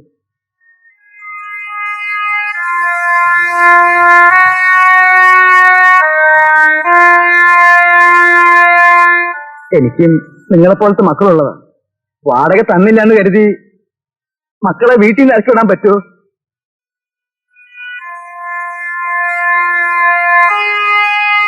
നിങ്ങളുടെ ബുദ്ധിമുട്ടും കഷ്ടപ്പാടും ഒക്കെ എനിക്കറിയാം. എന്ന് വെച്ച് വാടകക്കാരന് വാടക ചോദിക്കാതിരിക്കാൻ പറ്റുമോ? മോനെ ജയദേവ, നിന്റെ കൈ കിട്ടുമ്പോ നീ കൊണ്ടുവന്ന് തന്നാ മതി. ഇനി ചോദിക്കാനും പറയാനും ഒന്നും ഞാൻ വരുന്നില്ല.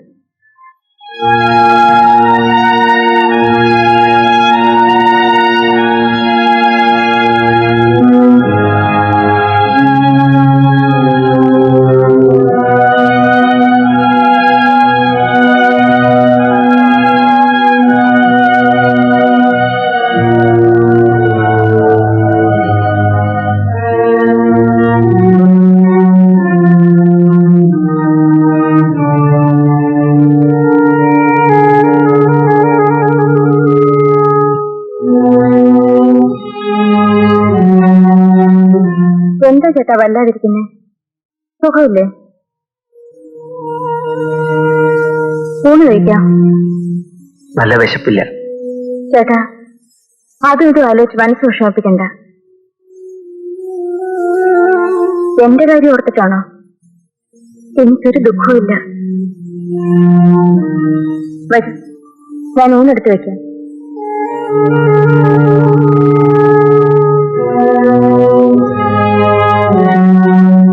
ജയദേവൻ, ചികിത്സിച്ചാൽ മാറാവുന്നതേ ഉള്ളൂ. നിങ്ങൾക്ക് ബ്രെയിൻ ട്യൂമറാണ്.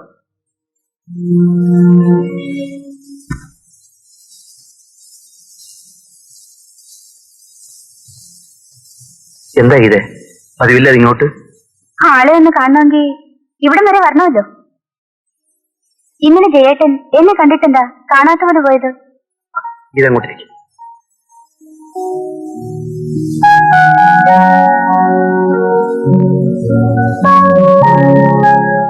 സത്യത്തിൽ ഞാൻ കണ്ടില്ല. നോണ, എന്നെ കണ്ടതാണ്. ഇല്ലെന്നേ. എനിക്ക് ജയേട്ടനോട് അത്യാവശ്യമായ ചില കാര്യങ്ങൾ സംസാരിക്കാനുണ്ട്. എന്താ വിശേഷിച്ച്? ഇപ്പൊ ഫ്രീ ആണോ?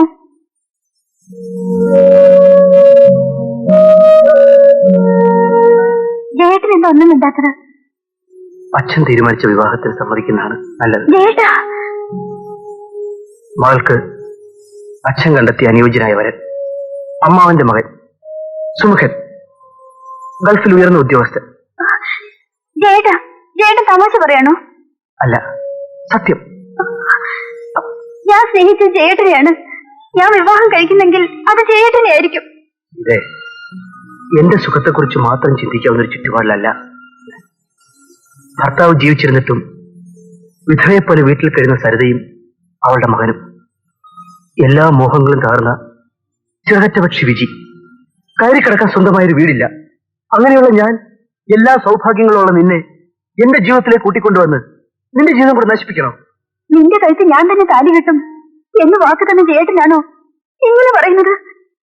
അതെല്ലാം സ്വപ്നങ്ങളായിരുന്നു കുട്ടി. ജയേട്ടാ, എത്ര നാളുകൾ വേണമെങ്കിലും ഞാൻ കാത്തിരിക്കാം. എന്റെ മനസ്സിന്റെ ഭാരങ്ങൾ എപ്പോ ഇറക്കി വെക്കാൻ കഴിയുമെന്ന് കൃത്യമായി പറയാൻ കഴിയാത്ത എനിക്ക് വേണ്ടിയുള്ള കാത്തിരിപ്പ് വേണ്ട കുട്ടി. അന്ന് നഷ്ടപ്പെട്ട നിന്റെ യൗവനത്തെക്കുറിച്ച് ഓർത്ത് നീ എന്നെ പഠിക്കും. മനസ്സ് നൊന്നിട്ടാണെങ്കിലും ഞാൻ പറയട്ടെ, നീ നിന്റെ അച്ഛൻ തീരുമാനിച്ച വിവാഹത്തിന് സമ്മതിക്കണം. നിനക്കെങ്കിലും ഒരു നല്ല ജീവിതം ഉണ്ടാകട്ടെ.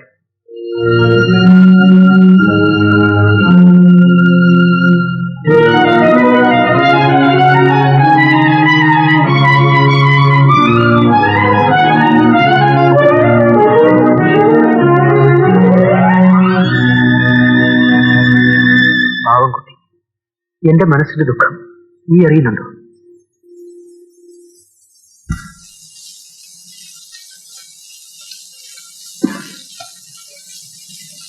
ജയദേവൻ കണ്ടില്ലേ, വിശ്വനാഥ മേനോന്റെ ഘാതകനെ കുറിച്ച് വിവരം കൊടുക്കുകയോ പിടിച്ചു കൊടുക്കുകയോ ചെയ്യുന്നവർക്ക് 2 ലക്ഷം രൂപ കൊടുക്കാമെന്ന് അദ്ദേഹത്തിന്റെ സഹോദരൻ പരസ്യം കൊടുത്തിരിക്കുന്നു.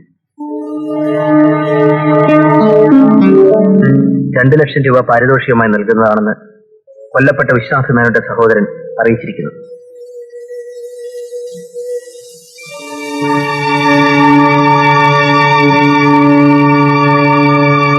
$2 ലക്ഷം രൂപ. നീ പറയുന്നത് സത്യമാണോ? അതെ, ഈ ലോകത്ത് സത്യമെന്ന് പറയാവുന്ന ഒന്നേ ഉള്ളൂ, മരണം.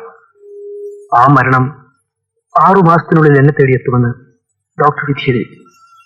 എന്താണ് നിന്റെ അസുഖം? Brain tumour. അതെ. ഉമ്മച്ചായ എനിക്ക് ഉറപ്പ് തരണം, എന്റെ രോഗവിവരം പുറത്താരോടും പറയില്ലെന്ന്. ഒരിക്കലും എന്റെ വീട്ടിൽ ഈ വിവരം അറിയരുത്. നീ വിഷമിക്കണ്ട, നമുക്ക് ഏതെങ്കിലും നല്ലൊരു ഡോക്ടറെ കണ്ട് ട്രീറ്റ് ചെയ്ത് മാറ്റാം. അതിന് വലിയൊരു തുക വേണ്ടി വരും, എന്നാലും രക്ഷപ്പെടുമെന്ന് ഉറപ്പില്ല.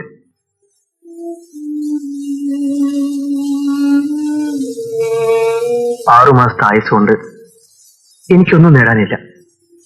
അത് എന്റെ സഹോദരിമാർക്കെങ്കിലും ഉപകരിക്കട്ടെ. ഞാൻ പോലീസിന് പിടികൊടുക്കാൻ പോവുകയാണ്. എന്ത് കുറ്റത്തിന്? വിശ്വനാഥ മേനോനെ കൊന്നത് ഞാനാണ്. നീ എന്താ ജയ പറയുന്നത്? നിയമത്തിന് ഒരു കുറ്റവാളി ആവശ്യമാണ്. അജ്ഞാതനായ ഘാതകനെ പിടിച്ചുകൊടുത്താൽ 2 ലക്ഷം രൂപ പ്രതിഫലം. ഞാൻ ആ കുറ്റവാളിയുടെ വേഷമണിഞ്ഞാൽ ആ തുക എന്റെ കുടുംബത്തിന് ഉപകരിക്കും. നീ എന്ത് ഭ്രാന്താണ് ഈ പറയുന്നത്? ഉമ്മച്ചായ, എനിക്കൊരു സഹായം ചെയ്തു തരണം. എനിക്ക് സ്നേഹവും വിശ്വാസവും ഉള്ള ഒരേ ഒരാൾ ഉമ്മച്ചായനാണ്. 2 ലക്ഷം രൂപ ഉമ്മച്ചായനെ ഏൽപ്പിക്കാനാണ് പറയാൻ പോകുന്നത്. ഞാൻ ജയിലിൽ പോയാൽ ആ തുക എന്റെ വീട്ടിലേൽപ്പിക്കണം. ഇല്ല, ഞാനത് ചെയ്യില്ല. ഒരു അഡ്വക്കേറ്റ് അത് ചെയ്യാൻ പാടില്ല. അഡ്വക്കേറ്റ് ഉമ്മച്ചനോടല്ല ഞാൻ അപേക്ഷിക്കുന്നത്, എന്റെ എല്ലാ ദുഃഖങ്ങളും അറിയാവുന്ന എന്റെ ചേട്ടനോടാണ്.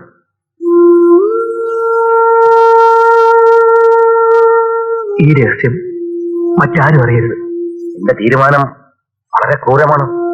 അറിയാം, പക്ഷേ എനിക്കത് ചെയ്തേ തീരും. ഉമ്മച്ചായൻ എനിക്ക് വേണ്ടി ഒരു ത്യാഗം ചെയ്താൽ രക്ഷപ്പെടുന്ന എന്റെ സഹോദരിമാരായിരിക്കും. മരണം മുന്നിൽ കാണുന്ന ഒരനിയന്റെ യാചനയാണിത്.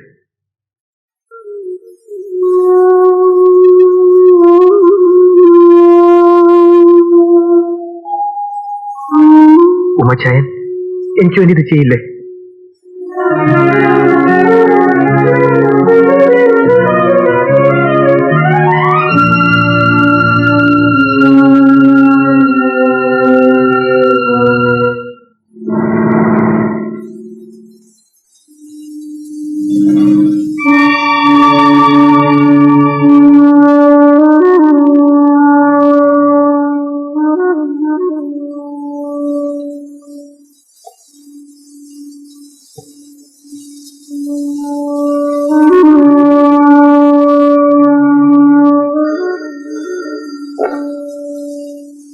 Police station.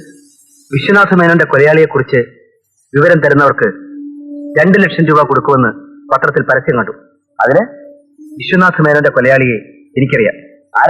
ആരാണെന്ന് പറയുന്നതിന് മുമ്പൊരു കാര്യം, കൊലയാളിയെ കസ്റ്റഡിയിലെടുത്തു കഴിഞ്ഞാൽ എനിക്കുള്ള പ്രതിഫലം നിങ്ങൾ ആരാണെന്ന് പറയും. ഞാൻ ആരാണെന്ന് പിന്നീട് പറയാം. അതിനു മുൻപ് മറ്റൊരു കാര്യം, എനിക്ക് കിട്ടാനുള്ള പ്രതിഫലം KK റോഡിലുള്ള അഡ്വക്കേറ്റ് ഉമ്മൻ മാത്യുവിനെ ഏൽപ്പിച്ചാൽ മതി. നാളെ രാവിലെ 10 മണിക്ക് ഞാൻ വിളിക്കും. രൂപയുടെ കാര്യം ഉറപ്പുവരുത്തിയതിനു ശേഷം കൊലയാളി ആരാണെന്ന് പറയും.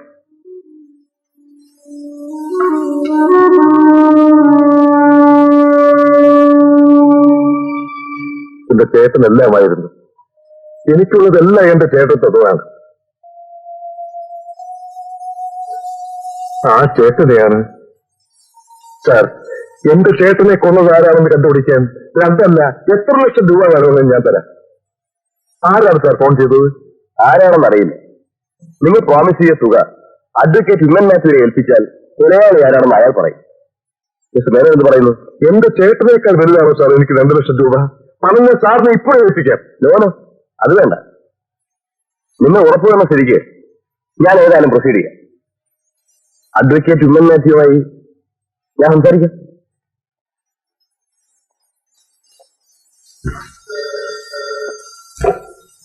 Yes, police station.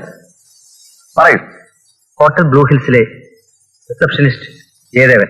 Hotel blue ഹിൽസിലെ ജയദേവൻ. അനോണിമസ് ടെലിഫോൺ കാളിന്റെ വെളിച്ചത്തിൽ ജയദേവനെ നമുക്ക് അറസ്റ്റ് ചെയ്യാൻ പറ്റില്ല.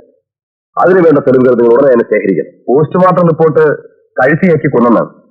ജയദേവന്റെ ഫിംഗർ പ്രിന്റ് എടുത്ത് ഒന്ന് കമ്പയർ ചെയ്യാലോ sir? That's a good idea. അതിനോടൊപ്പം ക്രൈം നടന്ന സ്ഥലം ഒരിക്കൽ കൂടി സെർച്ച് ചെയ്യുക.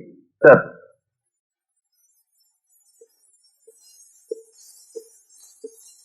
മിസ്റ്റർ ജയദേവൻ, സർ, ഈ ഫോട്ടോയിൽ കാണുന്ന മനുഷ്യൻ വിശ്വാസ മേനോൻ ഇവിടെ താമസിച്ചിരുന്നപ്പോ വന്നിരുന്നു?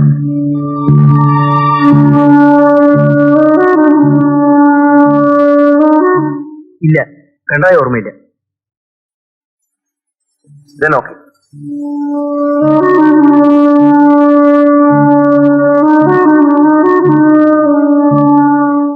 ഇത് ഫോറൻസിക് ലാബറട്ടറിയിൽ നിന്ന് കിട്ടിയ റിപ്പോർട്ടാണ്.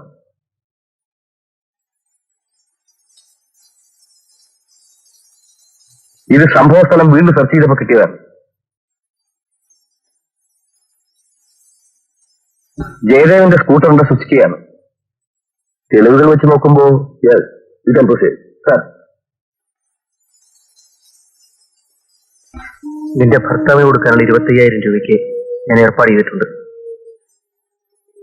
താമസിയാതെ രൂപ കിട്ടും. അത് കിട്ടിക്കഴിഞ്ഞാൽ ഹരിദാസിന് വിവരം അറിയിക്കണം. നീയും മോനും അവന്റെ കൂടെ പോണം. എവിടുന്ന ചേട്ടാ രൂപ? ഇങ്ങനെ കടം മേടിച്ചു കൂട്ടിയാൽ നമുക്കിവിടെ നിൽക്കാൻ പറ്റില്ല. ആ, വിജയ ജയ്പൂരിൽ കൊണ്ടുപോയി കൃത്രിമ കാല് വെച്ച് കൊടുത്ത് അവൾക്കൊരു ജീവിതം ഉണ്ടാക്കി കൊടുക്കണം.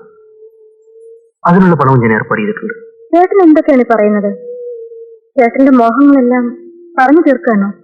അല്ലെങ്കിൽ ചേട്ടൻ നിധി കിട്ടിയോ?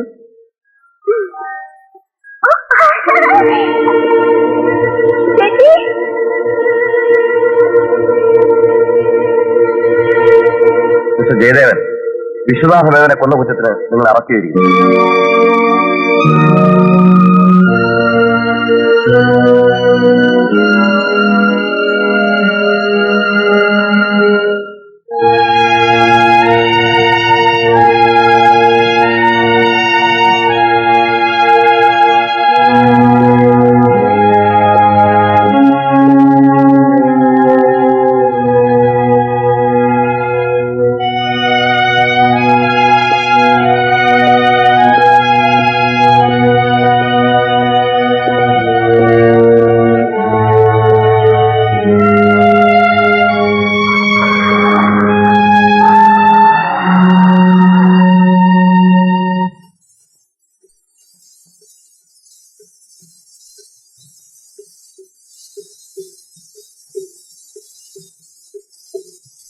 നിങ്ങൾക്ക് പോലീസിനെ കുറിച്ച് എന്തെങ്കിലും പരാതി ബോധിപ്പിക്കാനുണ്ടോ?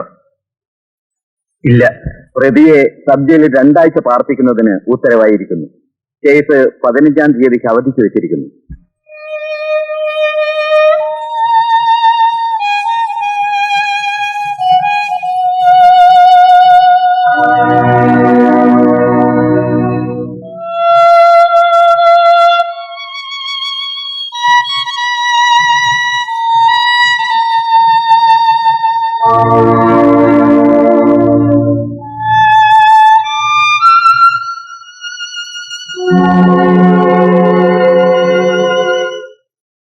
ഒരു ഉറുമ്പിനെ പോലും നോവിക്കാത്ത ആളാണ് എന്റെ ചേട്ടൻ. ആ മനുഷ്യൻ ഒരാളെ കൊല്ലുമെന്ന് എനിക്ക് വിശ്വാസമില്ല. ഇതിനെന്തോ ചതിയുണ്ട്. പറയൂ, എന്താണ് സംഭവിച്ചത്? എനിക്ക് ഒന്നും അറിയില്ല. ഇല്ല, ചേട്ടന്റെ എല്ലാ കാര്യങ്ങളും അറിയാവുന്ന ആളാണ് ഉമ്മച്ചായൻ. എന്റെ ചേട്ടൻ എന്താണ് സംഭവിച്ചത്?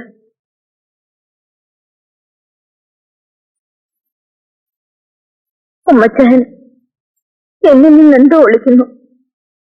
ഞങ്ങളെ നിങ്ങളുടെ സ്വന്തം സഹോദരിമാരായി കാണുന്നുണ്ടെങ്കിൽ പറയൂ, പറയൂ. അതെ, നീ വിശ്വസിക്കുന്ന പോലെ തന്നെ എന്റെ ചേട്ടൻ യാതൊരു തെറ്റും ചെയ്തിട്ടില്ല, ആരെയും കൊന്നിട്ടുമില്ല. പിന്നെ എന്താണ് സംഭവിച്ചത്? ഒരിക്കലും നിങ്ങളോട് ഈ വിവരം പറയരുതെന്നാണ് അവൻ പറഞ്ഞിട്ടുള്ളത്. പക്ഷേ നിന്റെ മുമ്പിൽ കള്ളം പറയാൻ എനിക്ക് കഴിയുന്നില്ല. ജയൻ കുറ്റം സമ്മതിച്ച സ്ഥിതിക്ക് തൂക്കിക്കൊല്ലാൻ വരെ സാധ്യതയുണ്ട്. പക്ഷേ തൂക്കുകയർ അവന്റെ കഴുത്തിൽ വീഴും മുമ്പ് അവന്റെ മരണം സംഭവിച്ചേക്കും. 6 മാസത്തെ ആയുസ് മാത്രമേ ജയദേവന് ബാക്കിയുള്ളൂ. അവൻ ഒരു വലിയ രോഗിയാണ്, ബ്രെയിൻ ട്യൂമർ.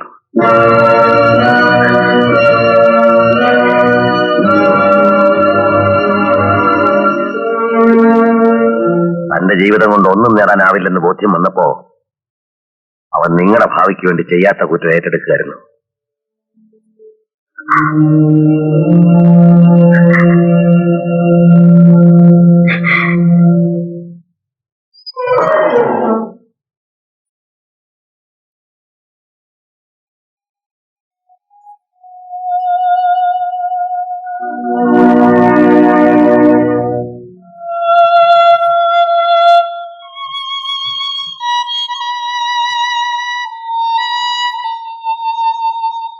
വീട്ടിൽ രുചിക്കും മോന് സുഖം തന്നെയല്ലേ? സുഖം, പരമസുഖം. ചേട്ടൻ എന്നെ ഏൽപ്പിച്ച എല്ലാ ജോലികളും ഞാൻ കൃത്യമായി ചെയ്തു തീർത്തുകൊണ്ടിരിക്കുകയാണ്. 25,000 രൂപ കൊടുത്താൽ ഹരിയേട്ട് എന്നെ മോനെ അദ്ദേഹത്തിന്റെ വീട്ടിലേക്ക് കൊണ്ടുപോകും, അല്ലേ? വിജയ ജയ്പൂര് കൊണ്ടുപോകണം, കൃത്രിമ കാൽവയ്ക്ക്. പിന്നെ ഉണ്ടല്ലോ ചേട്ടാ ബാക്കി പണം. കുറച്ച് സ്ഥലം വാങ്ങി ഒരു വീട് പണിയാലോ. അപ്പോ ചേട്ടന്റെ ചികിത്സയ്ക്ക് പണം വേണ്ടേ? എന്തിനാണ് ചേട്ടാ ഞങ്ങൾക്ക് വേണ്ടി ത്യാഗം ചെയ്തത്?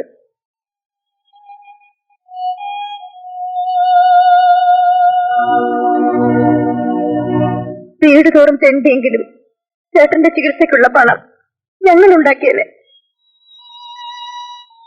ചേട്ടന്റെ കൊലയ്ക്ക് കൊടുത്തു ഞങ്ങൾക്കൊരു ജീവിതം വേണ്ട ചേട്ടാ.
Is very lucky.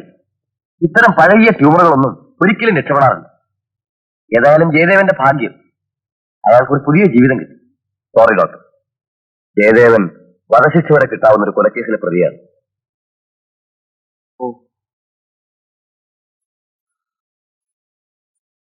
ഏതായാലും അയാൾ കുറച്ചു ദിവസം റെസ്റ്റ് എടുക്കട്ടെ. അത് കഴിഞ്ഞിട്ട് കൊണ്ടുപോയാൽ മതി.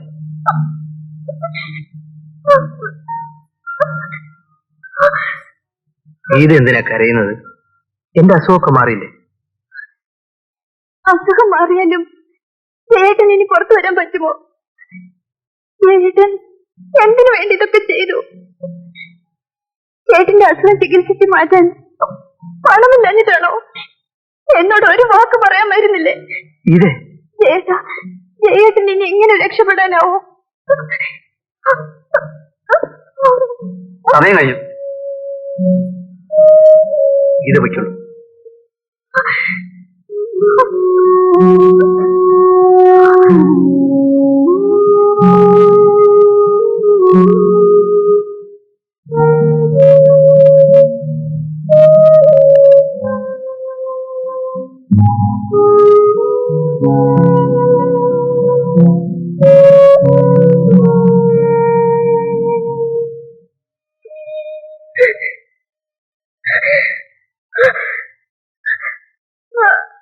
ചേട്ടന്റെ കൊലയ്ക്ക് കൊടുത്തിട്ട് ഞങ്ങൾക്കൊരു ജീവിതം വേണ്ട ചേട്ടാ.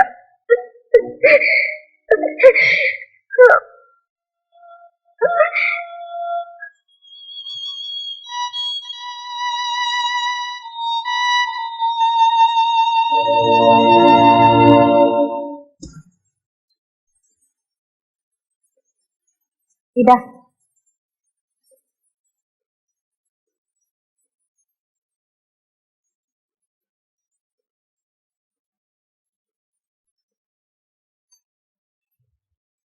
രവി, ഇതിതുവരെ എടുത്തൊന്നു പോയില്ലേ? ഇപ്പൊ എടുത്തോളാം.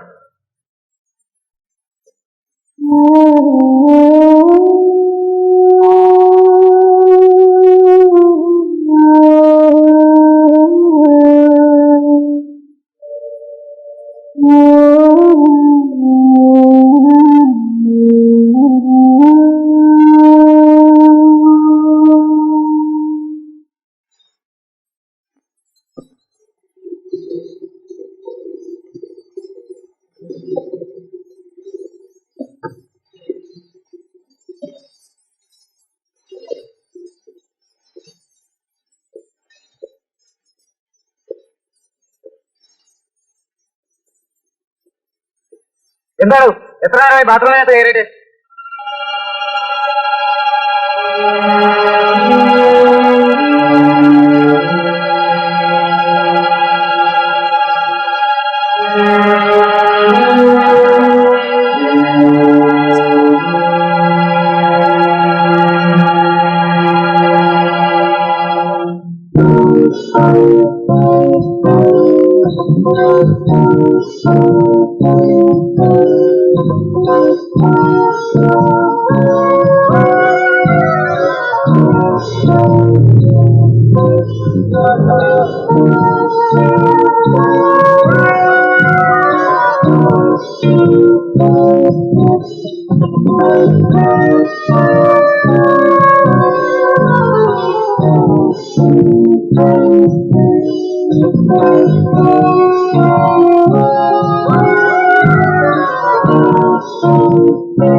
ഇൻസ്പെക്ടർ സർ, സർ കാപ്പി. കാപ്പിയൊന്നും വേണ്ട. അവൻ എവിടെ ഉണ്ടെങ്കിലും ഞാൻ കണ്ടുപിടിക്കുന്നു പറഞ്ഞത്.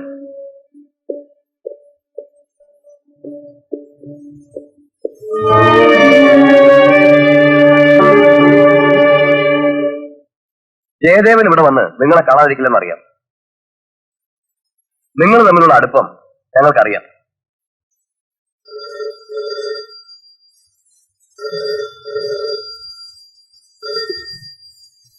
ഹലോ, ഇത് ഞാനാണ്, ജയദേവൻ.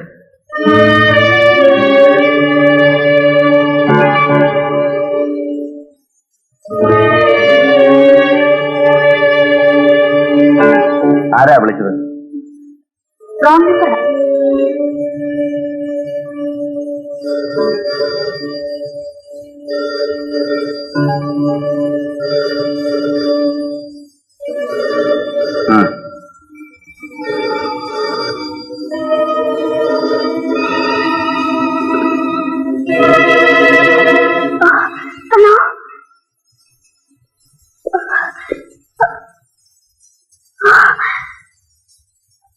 ഞാൻ നോർത്ത് ഓവർ ബ്രിഡ്ജിന്റെ താഴെ ഉണ്ടാവും.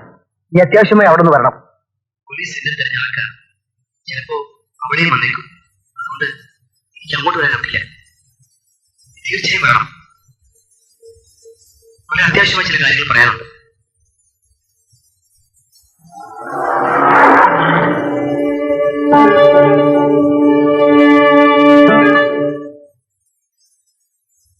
നീ ചെയ്തത് ഏറ്റവും വലിയ വെട്ടിത്തമായിപ്പോയി. ഞാൻ അന്ന് നിന്നോട് പറഞ്ഞല്ലേ, ഇപ്പൊ ആയുസ് തിരിച്ചു കിട്ടിയപ്പോ നിയമം നിന്നെ വിടുന്നില്ല.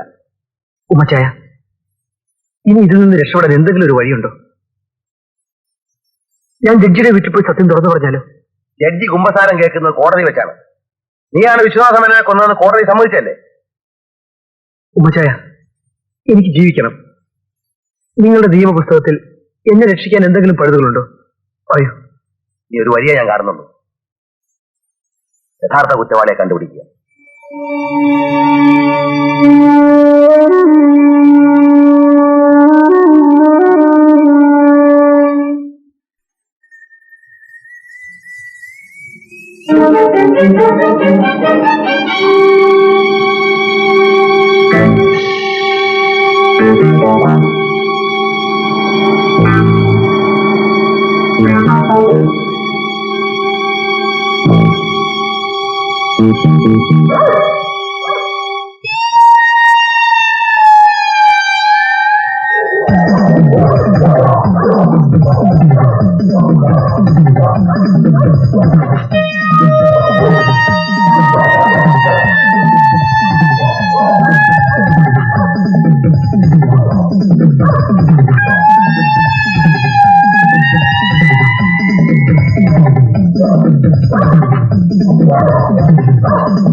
വഴിയിൽ മുട്ടും കണ്ടാലുടനെ തട്ടും 5000 കിട്ടും. നമ്മൾക്ക് 5000 കിട്ടും. 5000 കിട്ടും. ആരാണ് അവിടെ കിടക്കുന്നത്? ആരോ ആവശ്യത്തിൽ കിടക്കുന്നു.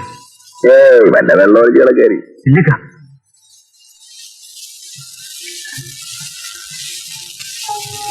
ഹലോ, പിറ്റാട്ട് കിടക്കണം. ഇയാളെ എവിടെ കണ്ടിട്ടുണ്ടല്ലോ? ഹോട്ടൽ ബ്ലൂ ഹിൽസ് മാനേജറില്ലേ? സാറേ സാറേ കൊണ്ടുപോ. കാണിക്കട.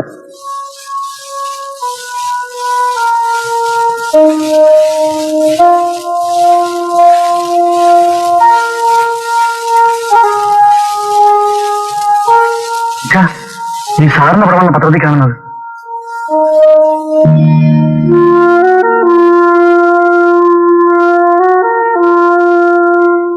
കൊലപ്പുള്ളി ജയിൽ ചാടി.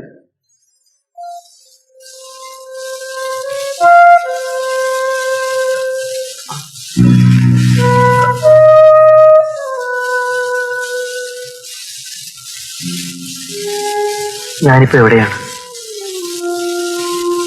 എന്റെ വീട്ടിൽ. നിങ്ങൾ ആരെ കൊന്നിട്ടാ വന്നിരിക്കുന്നത്? ഞാൻ ആരെയും കൊന്നിട്ടില്ല. കള്ളം പറയരുത്. ഞാൻ നിരപരാധിയാണ്. ആരേക്കാ? പോയി നോക്ക്.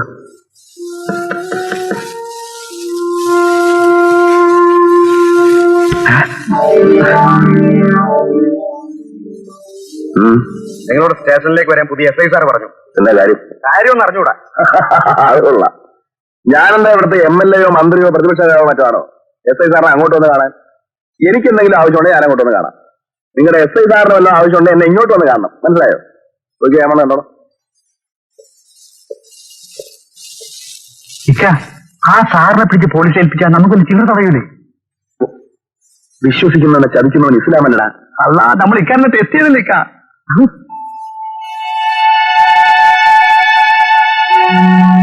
അയാളോടെ പോയി. അല്ല, ഞാൻ അപ്പോഴേ പറഞ്ഞതല്ലേ, പോലീസിൽ പിടിച്ചു കൊടുത്തിട്ടുണ്ടെങ്കിൽ വില ചില്ലറെങ്കിലും കിട്ടിയാണ്. ഇപ്പൊ ഉള്ളതും പോയി. ഓടാറും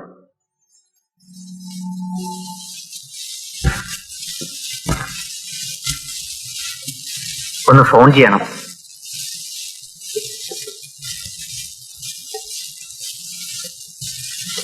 ഈ എടുക്കും. സാറിനൊരു ഫോണുണ്ടായിരുന്നു. ആരാണെന്ന് പറഞ്ഞു? ചോദിച്ചു, ആരെന്ന് പറഞ്ഞില്ല.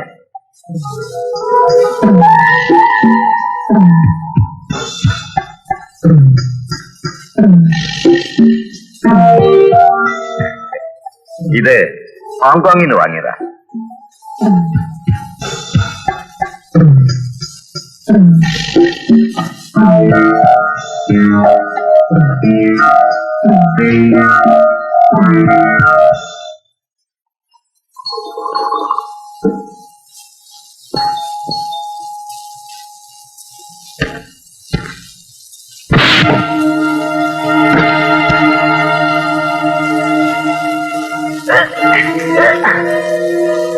ഈ മോതിരം നിനക്ക് എവിടെ കിട്ടി?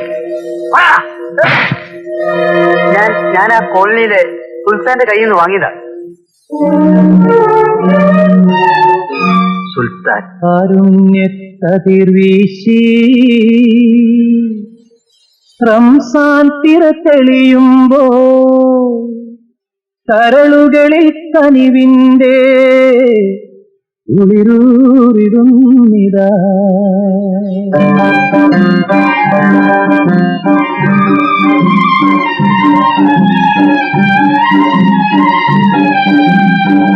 കാരുണ്യക്കതിർവീശി റംസാൻ തിര തെളിയുമ്പോ കരളുകളിൽ കനിവിന്റെ ഉളിരൂരിടുന്നിതാ.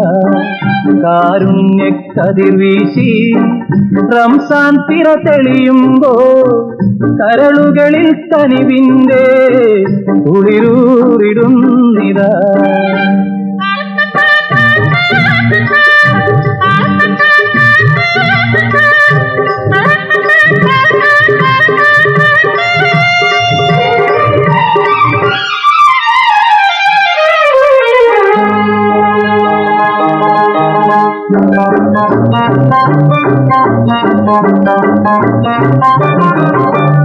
കണ്ണീർ കടലിൽ ചിറകെട്ടും പുഞ്ചിരിയാണോ ജീവിതം?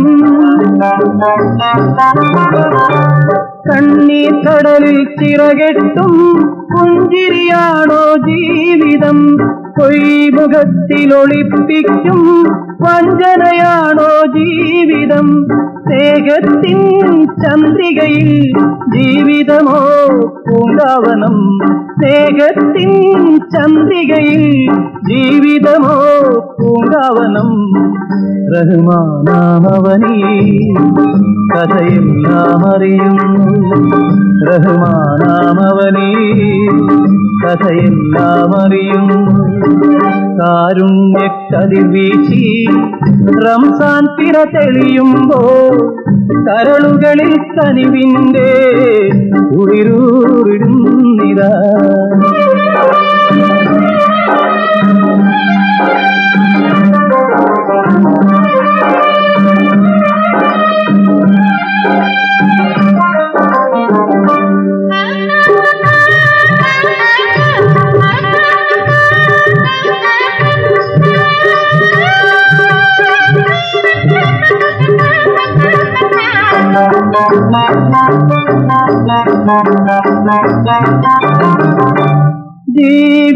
ജീവിതത്തെരുവീഥികളിൽ ദുഃഖവുമായി നാം അലയുമ്പോൾ, ജീവിതത്തെരുവീഥികളിൽ ദുഃഖവുമായി നാം അലയുമ്പോൾ വിഭജന പൂന്തേൻ മഴയിൽ നെഞ്ചകപ്പൂ നിറയേണം. കഥനത്തിൻ കരിമുകിലോ ഒരു കാറ്റിൽ ചിതറേണം. കഥനത്തിൻ കരിമുകിലോ ഒരു കാറ്റിൽ ചിതറേണം. സുബ്ഹാനവനോ കാരുണ്യം ചൊരിയുന്നു. സുബ്ഹാനവനോ കാരുണ്യം ചൊരിയുന്നു. കാരുണ്യക്കതിർ വീശി റംസാൻ പിറ തെളിയുമ്പോൾ കരളുകളിൽ കനിവിന്റെ കുളിരൂറിടുന്നിതാ. കാരുണ്യക്കതിർ വീശി റംസാൻ പിറ തെളിയുമ്പോൾ കരളുകളിൽ കനിവിന്റെ കുളിരൂറിടുന്നിതാ. റഹ്മാനാമവനീ കഥയെല്ലാം അറിയുന്നു. സുബ്ഹാനവനോ കാരുണ്യം ചൊരിയുന്നു.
വഴി കിടന്ന നിങ്ങളെ രക്ഷിച്ചതിന്റെ പ്രതിഫലമായിരിക്കും അല്ലേ? വിശ്വാസമേനെ കൊണ്ട് നീയല്ലേ? ഞാനോ? അതെ, നീ തന്നെ. ഈ മോതിരം നിനക്ക് ഓർമ്മയുണ്ടോ? ഇത് മരിച്ച വിശ്വാസമേന്റെ കയ്യിൽ കിടന്നിരുന്നതാണ്.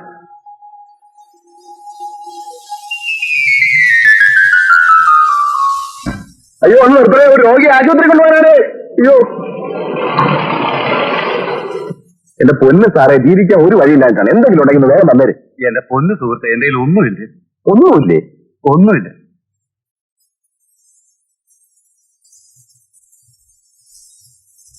ഇല്ല,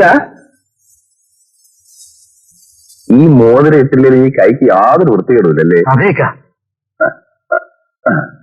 നമ്മുടെ ജ്ഞാനമ്മ ചേച്ചിയുടെ മോളുടെ കല്യാണത്തിന് കൊടുക്കാൻ നമ്മൾ ഇതുവരെ ഒന്നും കരുതിയിട്ടില്ലല്ലോ. ഇല്ല. ഇതിരിക്കട്ടല്ലേ?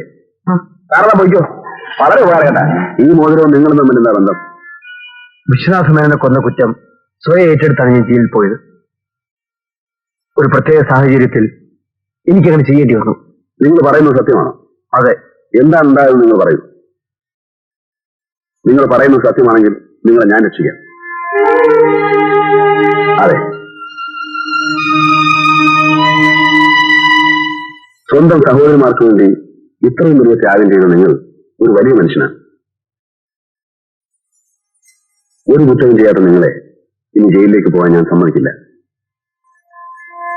പോലീസിന്റെയും പട്ടാളത്തിന്റെയും കയ്യിൽപ്പെടാതെ നിങ്ങളെ ഞാൻ നോക്കിക്കോളാം. വിശ്വസിക്കുന്നവനെ സുൽത്താൻ ചതിക്കില്ല ചങ്ങാതി.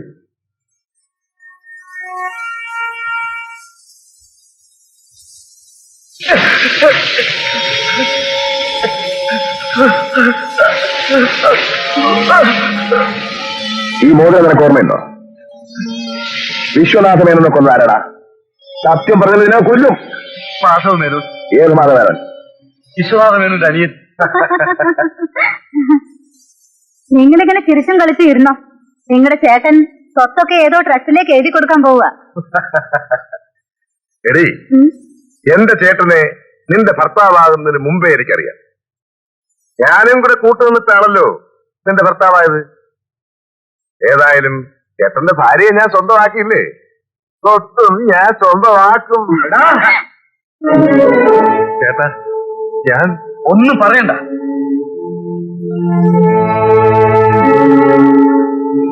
ചേട്ടൻ ആർക്കാ ഫോൺ ചെയ്യാൻ പോകുന്നത്? വക്കീലിന് എന്തിന്? ആവശ്യമുണ്ട്.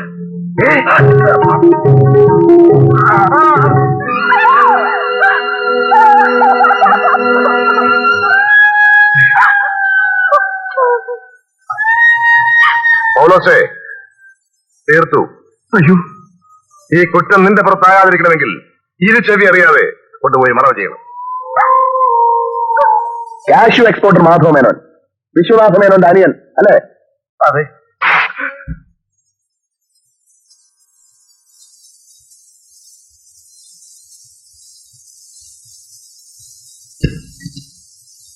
സാറിനെ ഒന്ന് കാണണമായിരുന്നു. മോളിലുണ്ട്, അങ്ങോട്ട് പോയിക്കോളൂ. വരും.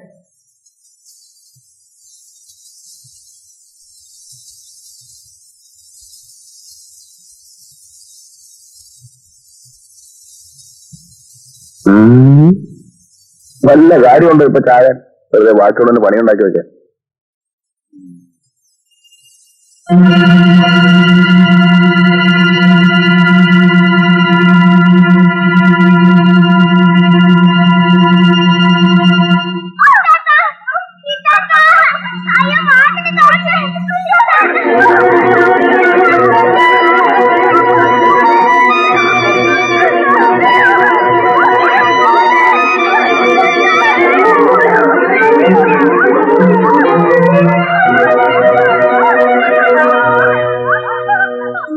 പോലീസിന്റെയും പട്ടാളത്തിന്റെയും കയ്യിൽപ്പെടാതെ നിങ്ങളെ ഞാൻ നോക്കിക്കോളാം. വിശ്വസിക്കുന്നവനെ സുൽത്താൻ ചതിക്കില്ല ചങ്ങാതി.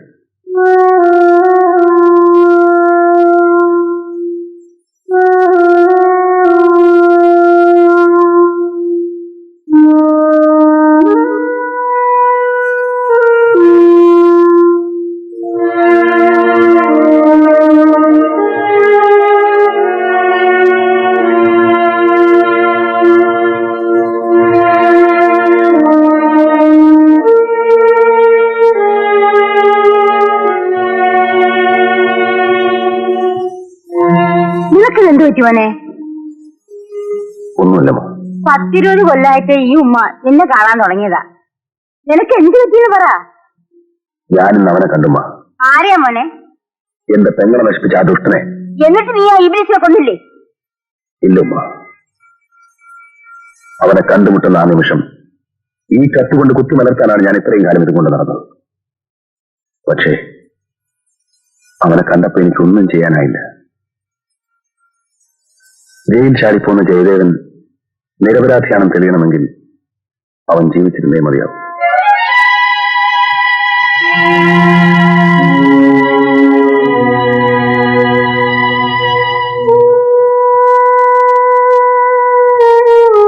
നിങ്ങളുടെ സഹോദരിക്ക് എന്താണ് സംഭവിച്ചത്? പറയൂ സുൽത്താൻ. അതൊന്നും നിങ്ങൾ അറിയണ്ട. ഞാൻ നിങ്ങൾക്ക് അന്യനാണോ? പറയാം. എന്റെ ഇത്താത്തയായിരുന്നു എന്റെ ഉമ്മയും ബാപ്പയും. എന്നെ വളർത്താൻ വേണ്ടി എന്റെ ഇത്താത്തയ്ക്ക് ഒരു ചെമ്മീൻ കമ്പനിയിൽ ജോലി ചെയ്യേണ്ടി വന്നു. അന്നൊക്കെ ഞങ്ങളുടെ സമുദായത്തിൽപ്പെട്ട പെണ്ണുങ്ങൾക്ക് അങ്ങനെ ജോലിക്ക് പോകാൻ പാടില്ലായിരുന്നു. പക്ഷേ പട്ടിണി, വിശപ്പ് ഇതൊന്നും അറിയിക്കാതെയാണ് എന്റെ ഇത്താത്ത എന്നെ വളർത്തിയത്.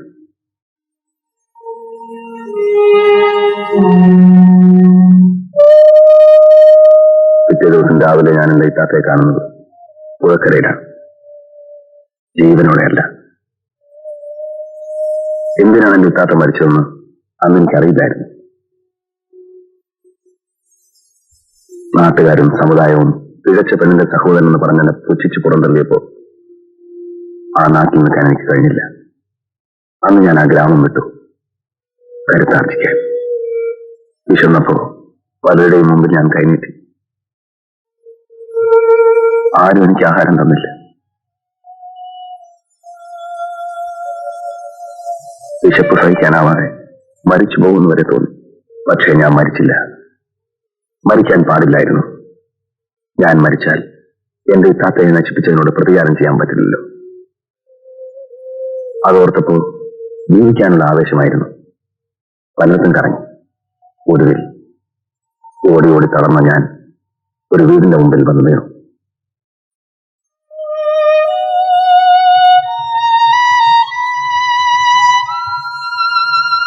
എന്നെ താങ്ങിയെടുത്ത ഉമ്മയാണ്. അന്നു മുതൽ ഉമ്മയ്ക്ക് 2 മക്കളായി, ഖാദറും ഞാനും. ഉമ്മ വെച്ച് വിളമ്പി തന്ന ചോറും തിന്ന് രാത്രി ഞാൻ ഉറങ്ങാൻ കിടക്കുമ്പോഴും എന്റെ കൊച്ചു മനസ്സ് എന്റെ ഇത്താത്തയെ നശിപ്പിച്ചവനെ തേടിക്കൊണ്ടിരിക്കുകയായിരുന്നു. വർഷങ്ങൾക്ക് ശേഷം അവനെ ഞാനിന്ന് കണ്ടുമുട്ടി. അവന്റെ കുടലെടുക്കാൻ എന്റെ കൈ തരിച്ചതാണ്. പക്ഷേ നിങ്ങൾക്ക് തന്ന വാക്ക്, ഞാൻ അവനെ കൊന്നാൽ നിങ്ങളുടെ കഴുത്തിൽ കൊലക്കയറി. എനിക്ക് വേണ്ടി സുൽത്താൻ പെങ്ങളെ നശിപ്പിച്ചവനോട് പ്രതികാരം ചെയ്യാതിരിക്കില്ല. എന്റെ ഇത്താത്ത എനിക്ക് നഷ്ടപ്പെട്ടു. ഇനി ഒരിക്കലും എന്റെ ഇത്താത്ത തിരിച്ചു വരില്ല. കുറ്റവാളി ജീവിച്ചിരിക്കെ ഒരു കുറ്റവും ചെയ്യാത്ത നിങ്ങളെ തൂക്കുമരത്തിലേറ്റാൻ ഞാൻ സമ്മതിക്കില്ല. വേണ്ട സുൽത്താൻ. ഇല്ല, ഞാനെല്ലാം നഷ്ടപ്പെട്ടവനാണ്. എനിക്ക് ഈ ലോകത്തൊന്നും നേടാനില്ല. ബന്ധങ്ങളും കടപ്പാടുകളുമില്ല. പക്ഷേ നിങ്ങളുടെ കാര്യം അതല്ല. നിങ്ങളുടെ സഹോദരിമാർ, അവർക്ക് വേണ്ടി നിങ്ങൾ ജീവിച്ചേ മതിയാവും. മാധവമേനൊന്ന് കൊണ്ടുവന്ന് തരുന്ന കാര്യം ഞാൻ ഏൽക്കുന്നു.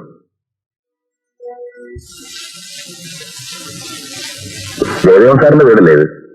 മനസ്സിലായില്ല. നിങ്ങൾ ആരാ? ഞാൻ ജയദേവൻ സാറിന്റെ ഒരു കൂട്ടുകാരനാ, സുൽത്താൻ. ചേട്ടനിവിടെ ഇല്ല. എല്ലാം അറിയാം. ചേട്ടൻ എന്റെ കൂടെ തന്നെ ഉണ്ട്.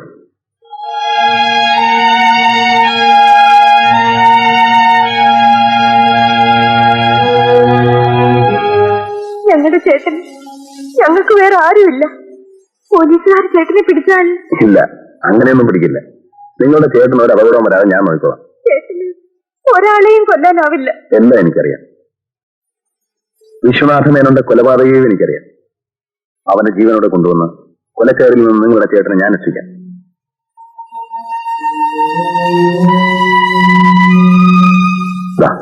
ഈ വച്ചോളൂ. വേണ്ട. വാങ്ങിക്കാൻ മടിക്കണ്ട. മനുഷ്യന്റെ ബുദ്ധിമുട്ടുകളും പ്രയാസങ്ങളും ശരിക്കറിയാവുന്നവനാണ് സുൽത്താൻ. നിങ്ങളുടെ ചേട്ടൻ തരുന്നതാണെന്ന് കരുതിയാൽ മതി.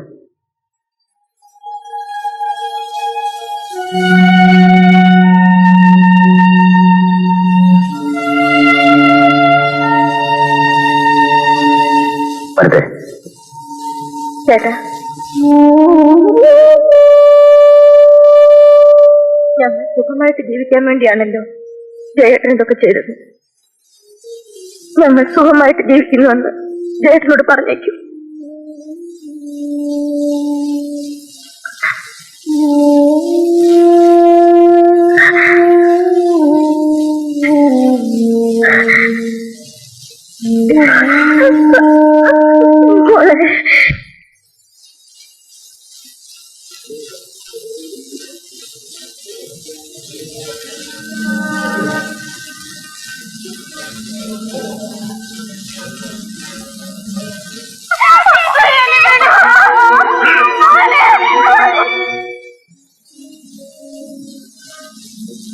സാറേ,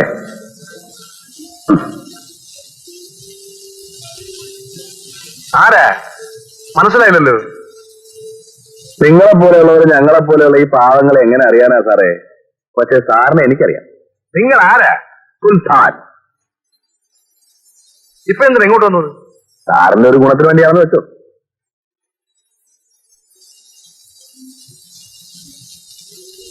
സാറാ സാറേ ഇത്?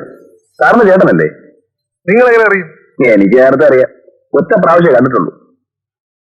അതൊരു വല്ലാത്ത കാഴ്ചയായിരുന്നേ. മരിച്ചുപോയല്ലേ പാവം. നല്ലവരൊന്നും അധികാരം ജീവിച്ചിരിക്കുകയല്ല സാറേ. നമ്മളെ പോലെയുള്ള ഹറാം പറഞ്ഞവന്മാരെ അങ്ങനെ ഇട്ടേക്കും ഭൂമിക്ക് പുറമെ വയ്ക്കാൻ. സാറേതായാലും ചേട്ടനോട് സ്നേഹമുള്ള ഒരു വലിയ മനുഷ്യനാണ്. അല്ലെങ്കിൽ ഫോട്ടോയിൽ മാലയാർത്തില്ലായിരുന്നല്ലോ. എന്റെ ചേട്ടനായിരുന്നു എനിക്കല്ല. അതെനിക്കറിയാം. പക്ഷേ വേറൊരു ശ്രുതി കേൾക്കുന്നുണ്ടല്ലോ. സാറ് തന്നെയാണ് ചേട്ടനെ തട്ടിയതെന്ന്. ഞാനോ? ചേട്ടനെ കൊണ്ട് പലപ്പുള്ളി ജയിൽ ചാടിയിരിക്കുകയാണ്. ആ ജയിൽ ചാടിയ ഭയം തന്നെ പറഞ്ഞ സാറാ തട്ടിയതെന്ന്. സാറ് പേടിക്കൊന്നും വേണ്ട. മറ്റവൻ എന്റെ കസ്റ്റഡിയിലുണ്ട്. ജയിൽ ചാടിയവനെ എങ്കിൽ ഉടനെ പോലീസിൽ വിവരം അറിയിക്കണം. ഇതല്ലാതെ അല്ല, ഇപ്പോ സാറ് തന്നെയാണ് കൊന്നതെന്ന് വെച്ചോ. എനിക്ക് സാറെ രക്ഷിക്കാതിരിക്കാൻ പറ്റുമോ? സാറേ നാട്ടുകാരുടെ കാണപ്പെട്ട ദൈവമല്ലേ. നിങ്ങൾ എന്താണ് പറയുന്നത്? ഞാൻ കൊന്നോ? അറിയാള സാറേ, സാറ് തന്നെ കൊണ്ടെന്ന് എനിക്കറിയാം. അല്ല, ഞാൻ ആരോടും പറയാനൊന്നും പോകുന്നില്ല. ഇവിടെ എത്രയോ നിരപരാധികൾ അകത്ത് കിടക്കുന്നു, എത്രയോ അപരാധികൾ പുറത്ത് വീഡിയോ വലിച്ച് നടക്കുന്നു. അത് നമ്മുടെ നാടിന്റെ ഒരു യോഗമാണ് സാറേ. അറിയാ, നിങ്ങളെ ഭീഷണിപ്പെടുത്താൻ വന്നിരിക്കണോ? ഏയ് ഭീഷണിയൊന്നല്ല സാറേ, ചുമ്മാ ഒരു ബിസിനസ്. ഇത് കണ്ടോ?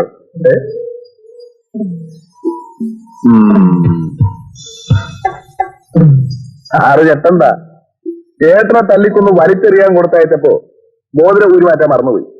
ആ മോതിരം കിട്ടിയതോ മറ്റേ പയ്യന്റെ കയ്യിൽ.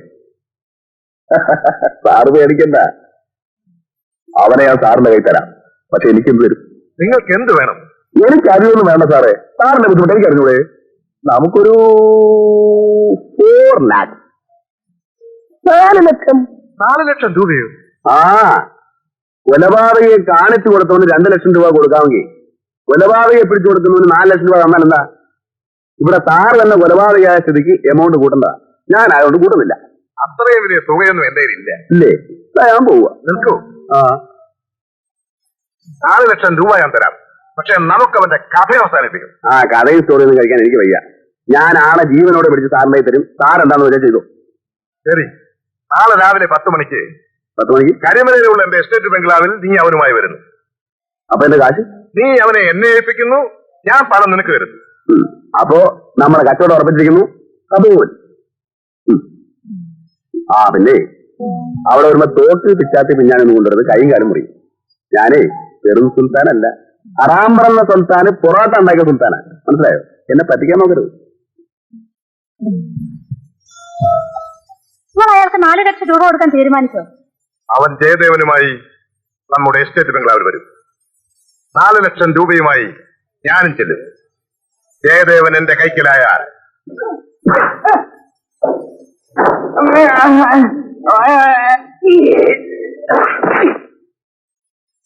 നാളെ രാവിലെ 10 മണിക്ക് നിങ്ങളെയും കൊണ്ട് കരിമല എസ്റ്റേറ്റ് ചെല്ലാമെന്നാണ് ഞാൻ മാധവനോട് വാക്ക് പറഞ്ഞിരിക്കുന്നത്. നിങ്ങളുടെ താമസം വന്നാൽ മതി. നിങ്ങളുടെ ജീവന് 4 ലക്ഷം രൂപയാണ് അയാൾ വില വെച്ചിരിക്കുന്നത്. നിങ്ങൾ വരുമെന്ന് കരുതി അയാൾ വരാതിരിക്കില്ല. കേട്ടെടുത്തോളം അയാൾ എന്തും ചെയ്യാൻ മടിക്കാത്തവനാണ്. സുൽത്താൻ സൂക്ഷിക്കണം. ആനയ്ക്ക് അണ്ടർവെയർ വയ്പ്പിക്കുന്നവനാ ഞാൻ. എന്നെ കുറിച്ച് ഓർത്ത് നിങ്ങൾ വിഷമിക്കണ്ട.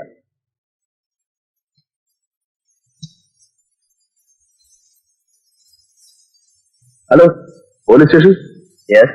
നിങ്ങൾ അന്വേഷിക്കുന്ന ജയദേവൻ വിശ്വനാഥ മേനോനെ കൊന്നവൻ ഇപ്പൊ ചേരിയിലുള്ള സുൽത്താന്റെ വീട്ടിലുണ്ട്. നിങ്ങളാരാ സംസാരിക്കുന്നത്? നിങ്ങൾക്ക് വേണ്ടപ്പെട്ട ഒരാളാണെന്ന് വെച്ചോളൂ. വേഗം ചെന്നാൽ അവനെ കസ്റ്റഡിയിൽ എടുക്കാം.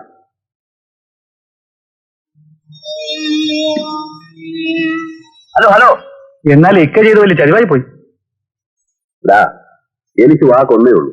ജീവൻ പോയാലും അതിന് മാറ്റം ഉണ്ടാവില്ല. പിന്നെ പോലീസിന് ഫോൺ ചെയ്ത്? ജയദേവൻ ഇപ്പൊ പോലീസ് കസ്റ്റഡിയിൽ ഇരിക്കുന്നതാണ് അയാൾക്ക് നല്ലത്.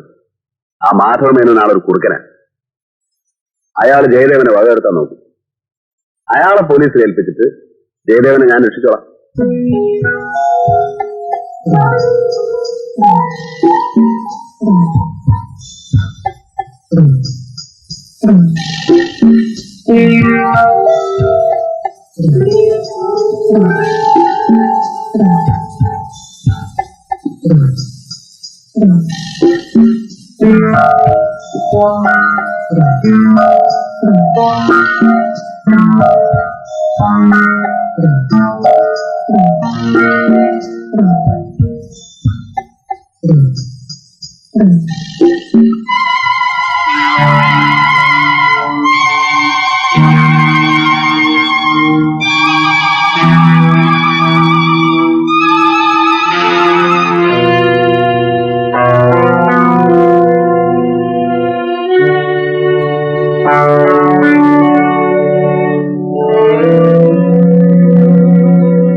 സാറേ,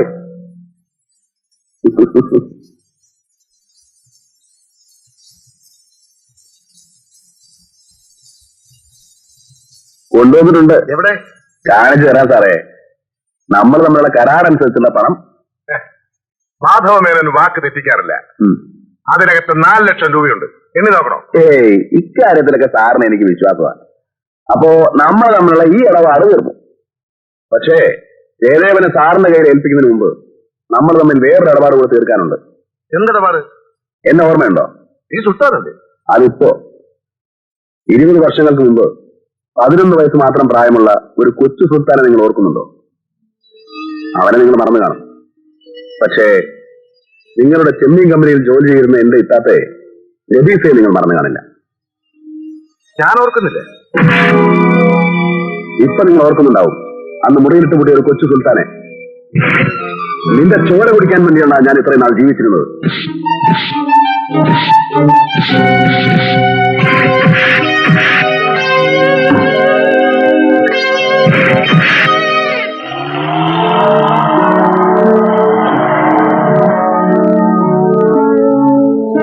സുൽത്താന്റെ എവിടെ? അതെ, ജയിലിയാടിയാ ജയിലെ എവിടെ? എനിക്കറിയില്ല സാർ. നിനക്കറിയില്ലേ? എനിക്കറിയില്ല സാർ.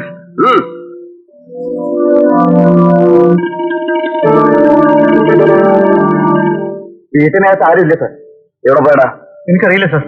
പറയടാ. പറയാം സാർ.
ഇപ്പൊ നിനക്ക് മനസ്സിലായോ സുൽത്താൻ ആരാണെന്ന്?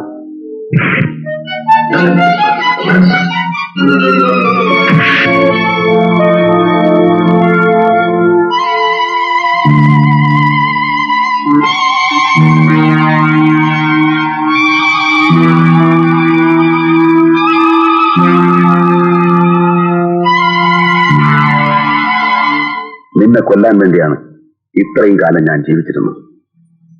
പക്ഷേ ഇപ്പൊ ഞാൻ നിന്നെ കൊന്നാൽ ഒരു നിരപരാധിയുടെ കഴുത്തിൽ തൂക്കുകയർ വീഴും. പാവപ്പെട്ട ഒരു കുടുംബം വഴിയാധാരമാവും. സുൽത്താൻ!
സാർ, വിശ്വനാഥ വീരനെ കൊന്നത് ഇവരാണ്, ഇവനല്ല.